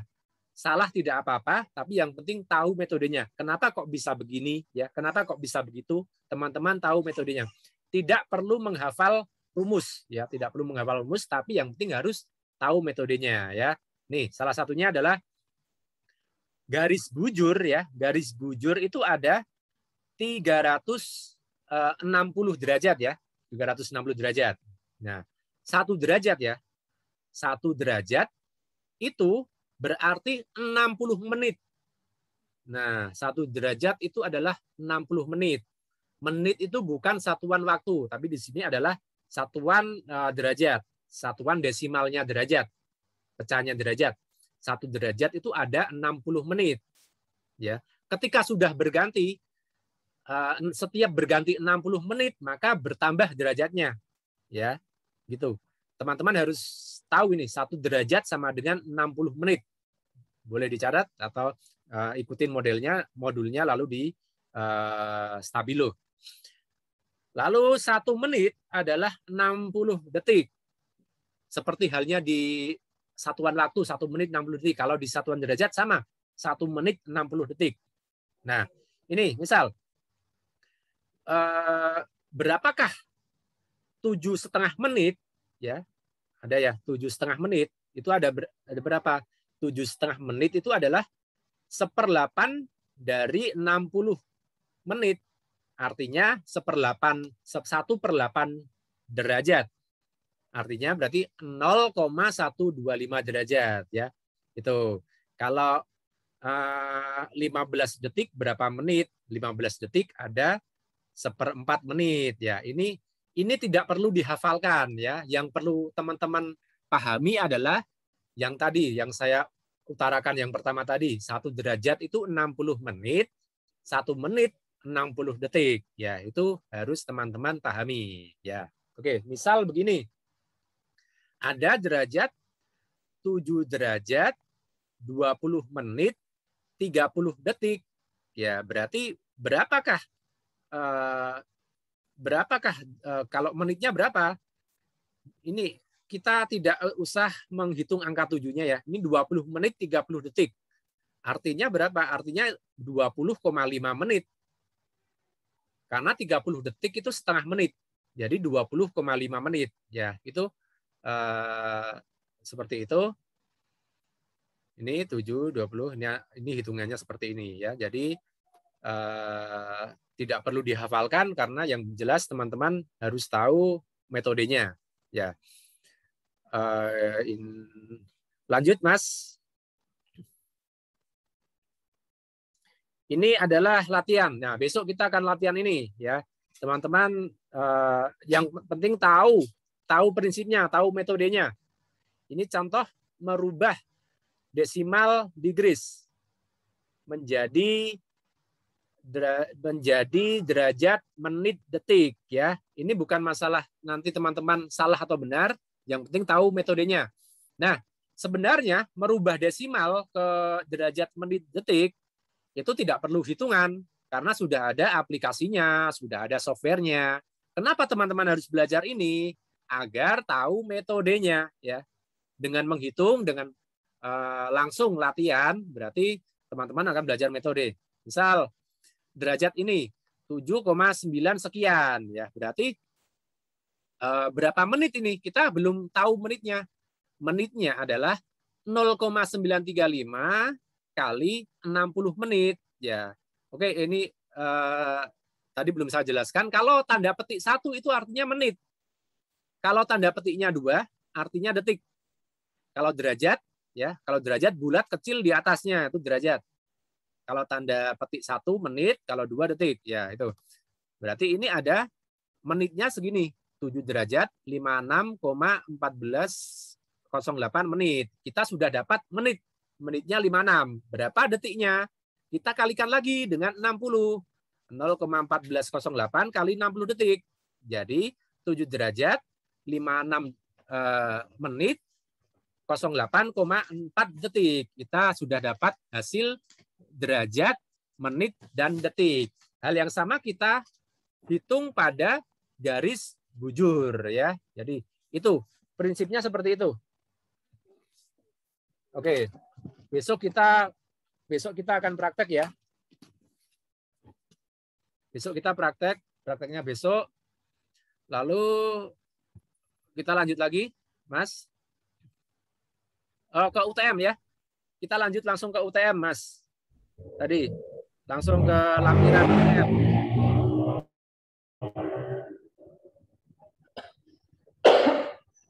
Mas, tanya sebentar. Ya, monggo. Untuk karpak. Nah, pada setiap peta itu besar karpak sama atau tidak, Mas? Ya, peta tergantung skalanya. Kalau 1:25.000, karvaknya ukurannya 30 detik kalau kali 30 detik. Kalau peta 1:50.000, satu karvak ukurannya 60 detik kali 60 detik. Begitu, Mas. Jadi kita bisa bikin karvak. Ya. Dasarnya berarti gitu. Ya, kalau sebenarnya karvak itu garis bantu. Kita bisa bebas-bebas saja membuat grid, ya. Kalau untuk kegiatan SAR, ya, pencarian dan pertolongan, bahkan kita bikin grid, ya. Grid itu setiap kotaknya 20 meter kali 20 meter. Karena butuh kedetilan, ya. Jadi begitu. Tapi kalau bawaannya, karvak itu, satu karvak itu kalau di peta 1:25.000 ukurannya 30 detik kali 30 detik. Oke. Sehingga maksudnya tidak ada patokan khusus yang wajib kalau kita membuat peta. Karvak kita bisa bikin sendiri. Oke, gini aja. Mas Boim, saya mau share screen dong, Mas Boim. Langsung kita, Mas Boim, izin saya share screen, ya. Biar langsung nganu aja. Saya mau share screen. Oke.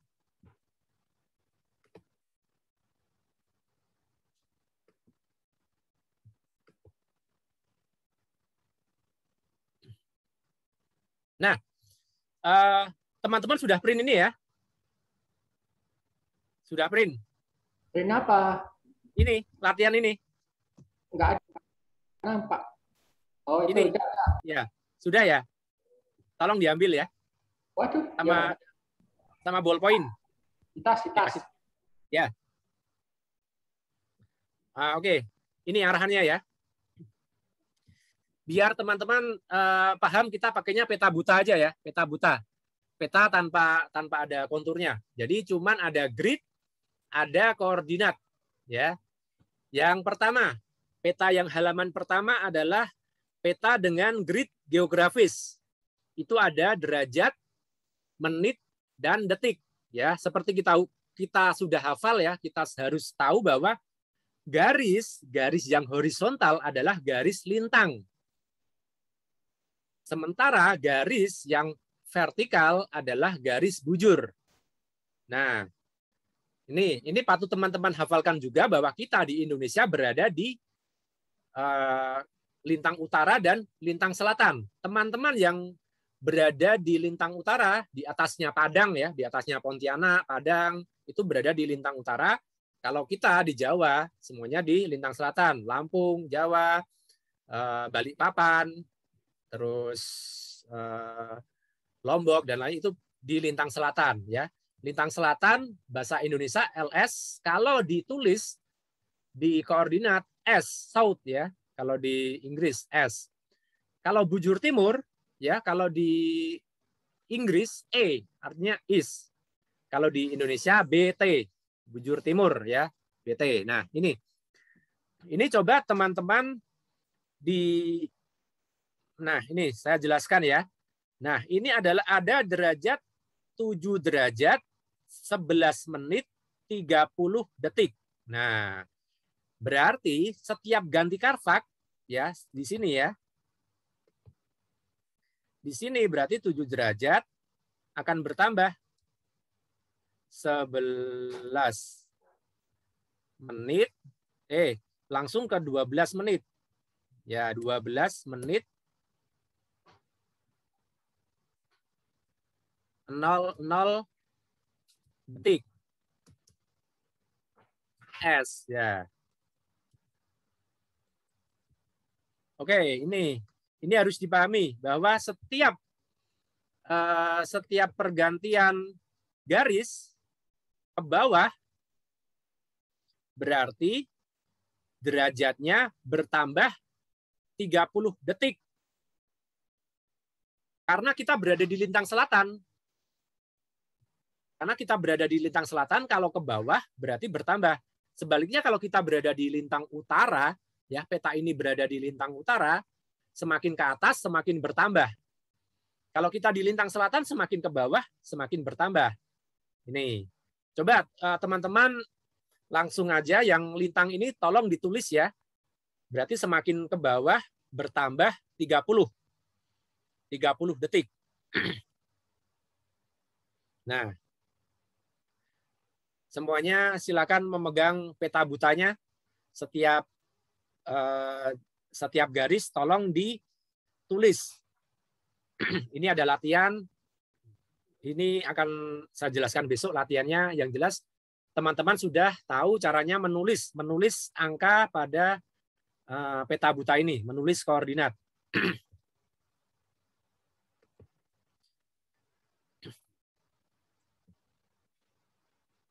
Ingat ya, kalau ke bawah bertambah 30 detik. Ya, berarti kalau 30 tambah 30, 60. Benar, 60. Nah, tapi karena 60 detik itu mewakili 1 menit, maka yang ditambah menitnya dari 11 ke 12.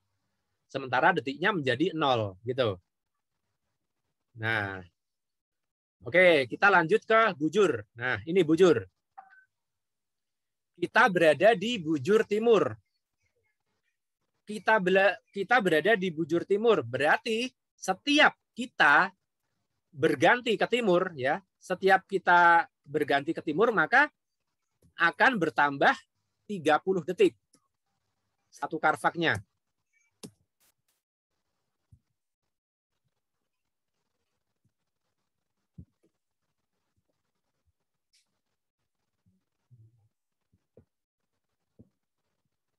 Nah, ini. Kita garis ini ya, garis ini berarti 109 derajat, 55 menit, 30 detik ya. Kebalikannya ketika kita di barat ya, di baratnya berarti tinggal dikurangi 30 detik. Semuanya ditulis ya. Biar paham.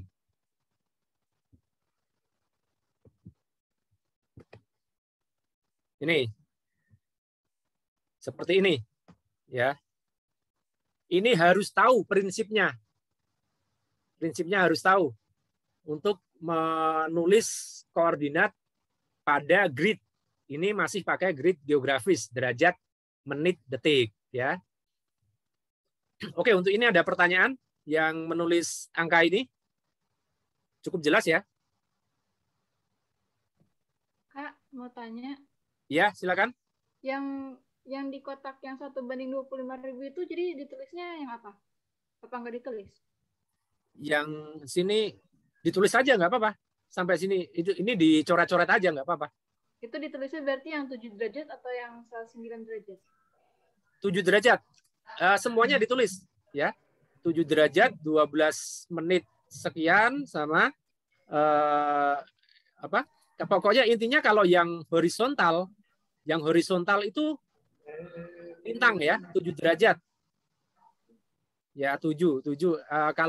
Kalau sulit ngapalin pokoknya yang sedikit itu pasti lintang. Ya, karena kita berada di rentang 0 sampai 11 derajat lintang selatan ya. Kalau yang angkanya 0 sampai 11 itu pasti lintang. Kalau yang angkanya 100-an seperti ini 109 itu berarti bujur. Ya. Semuanya aja ditulis.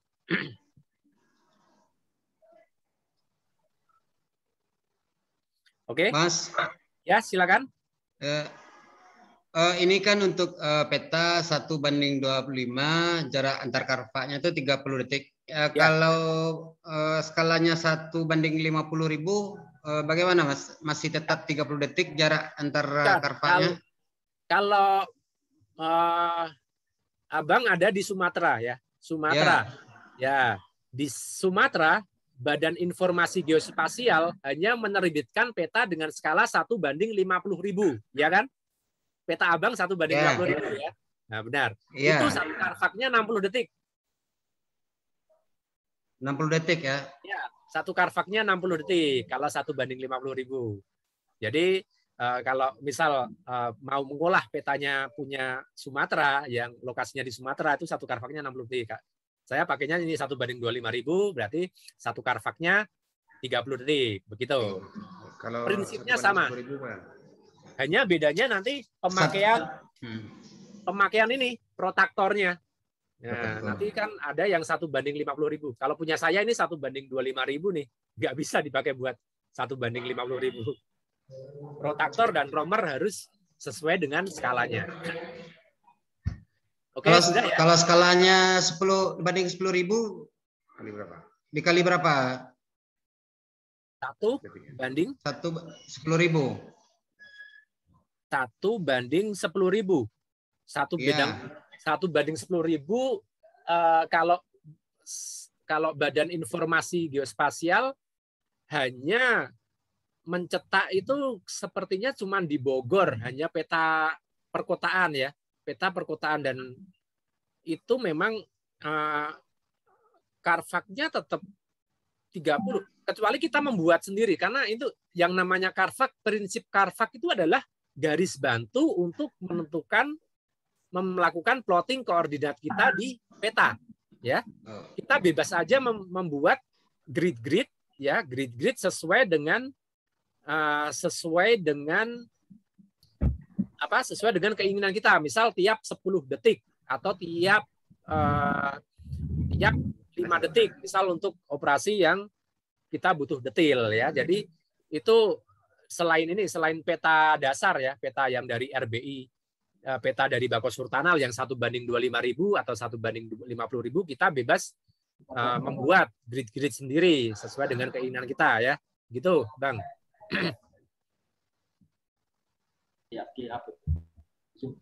Oke. Boleh saya lanjut kalau sudah ya? Belum. Ini Mas, kalau untuk detik ya, kenapa harus tetap ditulis? Detik harus ditulis. Enggak kosong-kosongnya kan, kalau yang 30 oke lah masuk. Iya.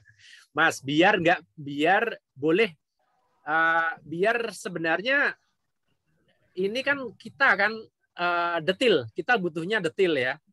Jadi takutnya kalau tidak ditulis, misal cuman 55 menit ya, sementara dalam 1 menit itu 60 detik, takutnya nanti akan bertanya-tanya itu berapa detiknya, ada berapa, maka lebih baik memang nolnya tuh ditulis. Tapi kalau memang dia sudah pinter menguasai ilmu kartografi dan dia diskusi dengan temannya yang sudah paham, sama-sama paham, nggak apa-apa. Kalau baru belajar, kalau lagi belajar harus ditulis. karena itu akan memudahkan gitu. Mas Jarod. Ya. Mas Jarod. Ya. Oke. Terima kasih Mas Jarod. Jadi ini Mas Jarod, dari Mas Jarod yang saya print yaitu pertama skala 50.000 sama skala 25.000 ya Mas. Nah, ya. Mungkin menyangkut ke pertanyaan rekan saya tadi, Bang Yondra tadi. Jadi kan ketika di sini yang menjadi pertanyaan sama kami, ketika dia kan kalau saya coba ngukur pakai protektor yang saya punya, Mas, saya punya protektor yang grade-nya mulai dari 10.000, Mas. Ya dari berapa nih? Dari 100.000, Mas. 100.000 meter 25.000. Yang ini Mas protektornya. Nah, yang jadi pertanyaan mungkin nyambung pertanyaan Mayondra tadi, 1:25 itu kan 30 detik, Mas. Nah, 1:50 itu skalanya 60 detik. Nah, kalau misalnya 1:10.000, otomatis grade Carva-nya itu tentu lebih kecil, Mas Jarod. Nah, apakah dan acuan kita penambahannya nanti di menit atau detiknya itu gimana, Mas? Ini memang saya ukur, saya coba antara grade-nya, garis Carva-nya itu memang beda, Mas. Kalau yang 25 berarti saya coba mengukurnya saya mempergunakan yang berapa nih? Yang 25 meter, yang 50 saya ukur gridnya yang 50 meter Carva-nya. Berarti kan beda apa namanya? Beda-beda ukuran, Mas. Jadi saya lihat hasil print saya ini sesuai, Mas. Yang ini ya sesuai ya. Memang ya, skalatis pas. Sudah saya buat skalatis itu. Ya. Ini yang skala 50, Mas. Nah, ini yang skala 25. Nah, yang ini yang skala 50, Mas. Ya. Nah. Skala 50. Ini Mas. Aduh. Nah, ini yang skala 50. Ya, nah, jadi yang pertanyaan saya mungkin hampir sama pertanyaan saya dengan Bang Yondra tadi. Masalah penambahan detiknya tadi, Mas Jarod. Nah, gimana dengan posisinya kalau yang grade-nya itu yang skalanya itu 1:10.000. Nah, kita nambahnya itu berapa menit atau mengurangnya itu berapa menit gitu. Berapa detik atau berapa menit penambahan dan pengurangan. Kalau yang 25 udah jelas penambahan pengurangnya itu 30. Yang 50 udah jelas penambahan itu 60. Nah, bagaimana dengan yang 10.000 gitu. Terima kasih, Mas. Ya, terima kasih Bang Eka. Ini nanti kita bisa diskusi lewat secara pribadi lewat WhatsApp. Mungkin saya butuh foto itunya ya, foto rumornya ya. Rumor apa protektor ya? Rumor ya? Ya Mas, saya WA-kan ke Mas protektor saya. Nanti itu sama kalau ada petanya ya. Kalau ada petanya biar saya ukur ya. Jadi gini, prinsipnya kita ini yang Carvac ini ya. Carvac ini adalah garis bantu ya. Jadi tidak menjadi patokan bahwa ini harus 30 detik, ini harus 60 detik ya. Saya bikin Carvac kecil di peta banding 1:25.000 untuk memudahkan. Misal ini saya kotak-kotak lagi menjadi 10 detik kali 10 detik ya boleh-boleh saja. Karena ini untuk dengan tujuan lebih spesifik. Tapi dengan catatan skalanya diperbesar ya. Skalanya diperbesar menjadi 1:10 atau 1:5.000 ya, itu bisa. Nah, kalau prinsipnya dalam menghitung itu ya, menghitung koordinat ya, jika itu skalanya 1:10.000 ya. Nah, itu kalau saya memang nggak punya protektor yang 1:10.000 ya, yang rumor 1:10.000 ya, tapi saya pakainya penggaris. Nah, dengan penggaris,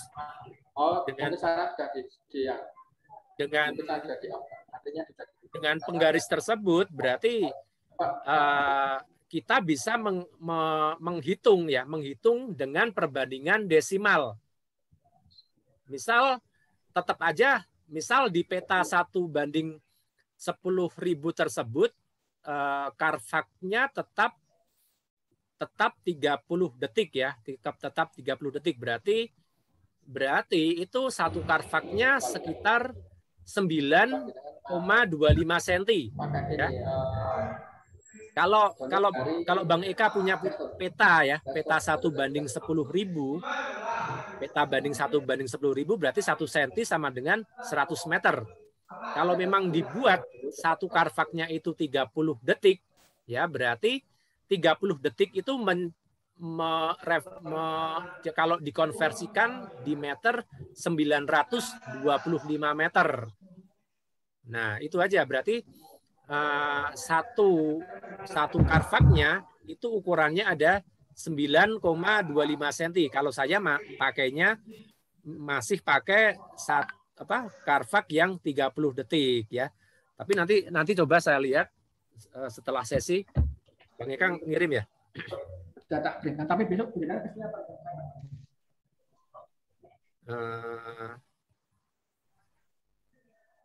Oh ini. Nah ini kalau petanya mana Mas? Ada 1:10.000. Maksudnya yang peta Sumatera Barat, Mas? Oh Mas. Ini yang peta yang saya fotoin itu yang ini bukan 10.000 Mas, ini 100.000. Bukan 10.000 ini, 100.000. Oh ya, 100.000.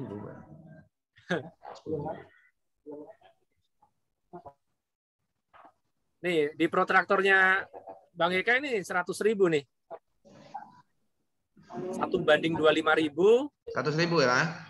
1:100.000. Dan 1:50.000 gitu. Jadi ya. Nah, kalau 1:100.000 petanya itu ada kalau satu Carfax. Kalau 1:100.000 itu terlalu kecil ya. Kalau terlalu kecil untuk skala ya. Jadi kalau tidak salah karena saya jarang menggunakan peta 1:100.000, kalau 1:100.000 satu Carfax-nya itu bisa 2 menit ya. Bisa 2 menit. Kalau 60 detik itu 1 menit berarti itu 2 menit. Ini bukan 1:10.000, makanya saya bingung. 1:10.000 itu kita bikin Carfax-nya berapa? Itu bebas-bebas saja. Kalau saya bebas-bebas saja. Asal tahu prinsipnya. Tahu prinsip memperbesar skala peta lalu mencetak, lalu atau mengecilkan skala peta lalu dicetak gitu, Mas. Oke. Oke, ini kita langsung masuk ke sesi tanya jawab. Kita lanjut untuk prakteknya mungkin besok ya. Untuk prakteknya. Jadi latihan untuk besok itu ada ini ya. Latihan menentukan koordinat-koordinat ini. UTM juga. UTM kita belum. Mas, masih mengganjal sedikit, Mas. Ya, silakan. Mas Jarod. Silakan Bang Eka. Mas Jarod. Ya. Masih mengganjal sedikit. Iya ya. Sorry, mau dipersori tadi yang 10.000 ya, maksudnya 100.000. Berarti penambahannya gimana? Biasanya kan kalau seandainya kita lihat di peta biasanya grid itu ngikut. Nah, Mas Jarod, misalnya kayak tadi 25.000 kecil dia ya Mas ya. Semakin besar skala perbandingannya berarti kan semakin kecil garis gridnya. Nah, yang makanya saya pertanyakan tadi gimana kalau seandainya itu tuh penyesuaian kita sendiri yang menentukan garis gridnya itu atau memang otomatis Mas Jarod? Yang jelas kalau Mas ini harus pakai praktek sebenarnya. Harus pakai latihan, pakai peta 1:100.000 ya. Karena di sini kita punyanya 1:25.000 sama 1:50.000 ya. Oke. Semakin besar skala peta, misal berarti semakin kecil, semakin besar kawasannya 1:100.000. Berarti yang ada di protractor ini semakin kecil karena semakin 30 menitnya semakin kecil ya. Kalau di sini 30 di skala 1:20.000, 30 menitnya segini. Kalau di 1:50.000, 30 menitnya separuhnya. Kalau di 1:100.000 separuhnya lagi.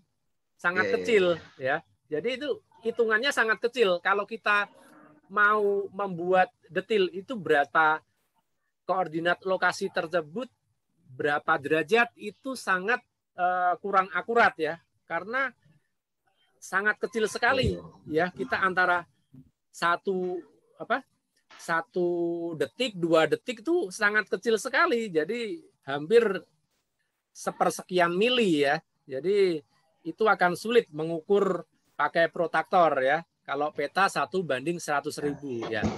Skala yang koordinat yang dihasilkan dari peta skala besar seperti tadi 1:100.000 atau 1:500.000 itu biasanya koordinat yang global. Misal koordinat kota Padang ya, koordinat kota Padang itu kita nggak bisa memberikan itu secara spesifik karena koordinat kota Padang pasti kita pakainya peta yang ukurannya 1:1 juta. Bahkan itu tidak ada hitungan detiknya, detik atau menit ya. Misal nih, Indonesia terletak di 95 derajat bujur timur sampai 141 derajat bujur timur. Jadi tidak detil karena sangat kecil, tidak bisa diukur ya. Kecuali kalau kita perdetil dengan peta yang lebih detil lagi. Makanya saya sarankan yang 1:100.000 lebih baik memang menggunakan peta yang lebih besar seperti 1:25.000. Kalau di Sumatera ya 1:50.000. Kalau 1:100.000 terlalu kecil, Bang. Itu, Bang. Nanti kita bisa diskusi lebih lanjut. Saya pengen lihat peta yang 1:100.000 mungkin. Saya juga punya sih 1:100.000. Memang sangat kecil untuk mengukur berapa lintangnya, berapa bujurnya, kurang ya, kedetilannya kurang dibanding peta yang 1:25 atau 1:50. Oke. Oke, monggo. Ada pertanyaan lain atau Bang Eka ada tanggapan? Sementara pas, Mas. Mungkin Pak Yon. Pas.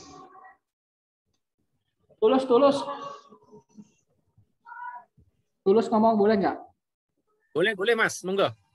Gini, yang dari penjelasan tadi bisa saya simpulkan bahwa sebetulnya besar karpak itu tetap. Artinya begini, besar karpak itu menentukan skala, perbandingan skala. Jadi jadi kita tidak bisa membuat jarak karpak itu suka-suka kita gitu loh. Maksudnya dengan perbandingan kita bisa karpaknya gede-gede itu nggak mungkin gitu kan. Logikanya seperti itu.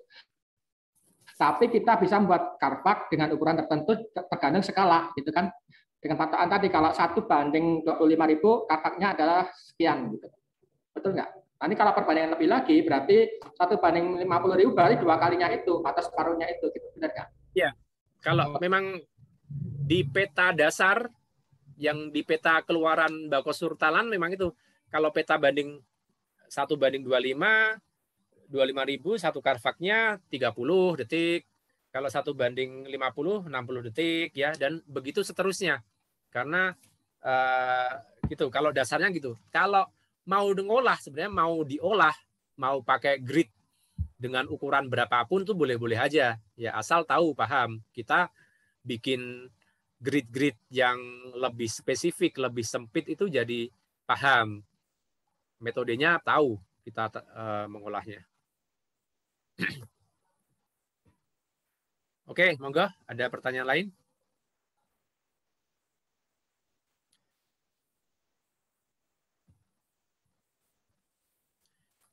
Oke, sebagai gambaran untuk besok kita akan banyak praktek ya, banyak praktek. Ini kita akan selesaikan praktek mencari koordinat pada peta buta, lalu kita akan melakukan plotting koordinat pada peta yang sudah di-print, lalu merubah angka desimal menjadi derajat, menit, detik, lalu mempelajari ini UTM ya. Ini besok akan banyak praktek. Jadi harapannya besok teman-teman masih join. Materinya ada tambahan materi ya tentang UTM ya, tentang teorinya. Lalu habis itu kita banyak praktek.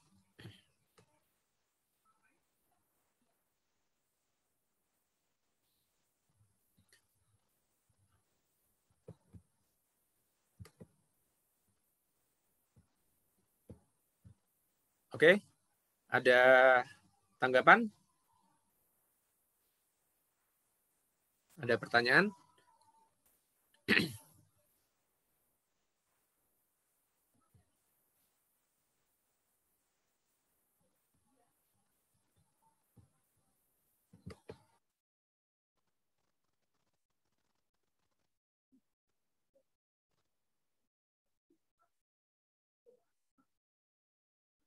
Ini ada tambahan dari Mas Boim tuh untuk besaran Carfax disesuaikan dengan kebutuhan atas luas peta yang akan diproduksi ya.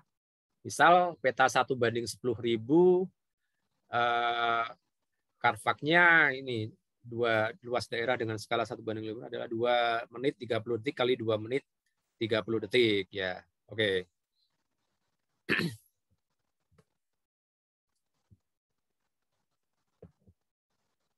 Untuk bahan buat besok ya silakan ya, pokoknya peta yang sudah di print tolong dipersiapkan, terus ada alat tulis juga, protractor, lalu kompas orientering, kompas bidik,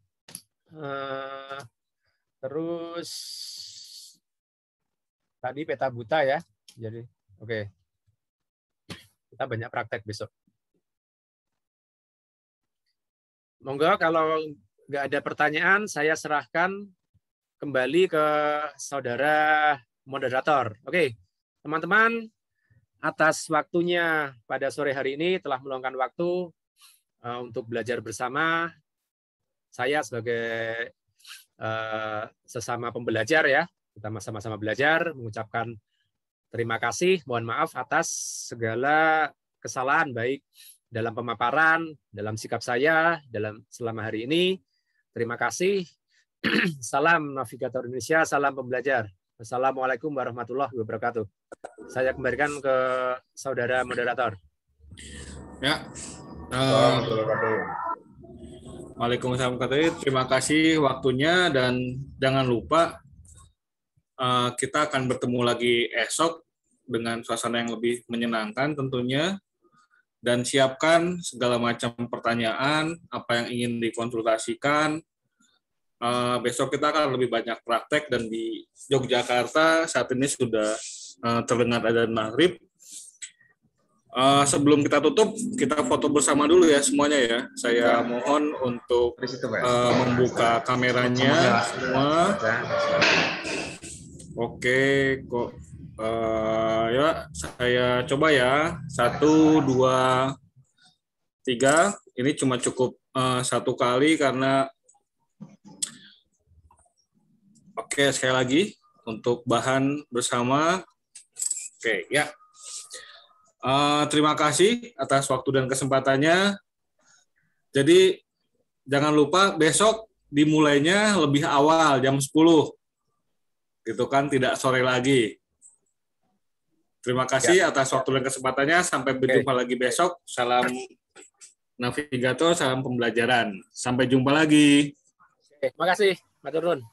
Ya. Sami-sami.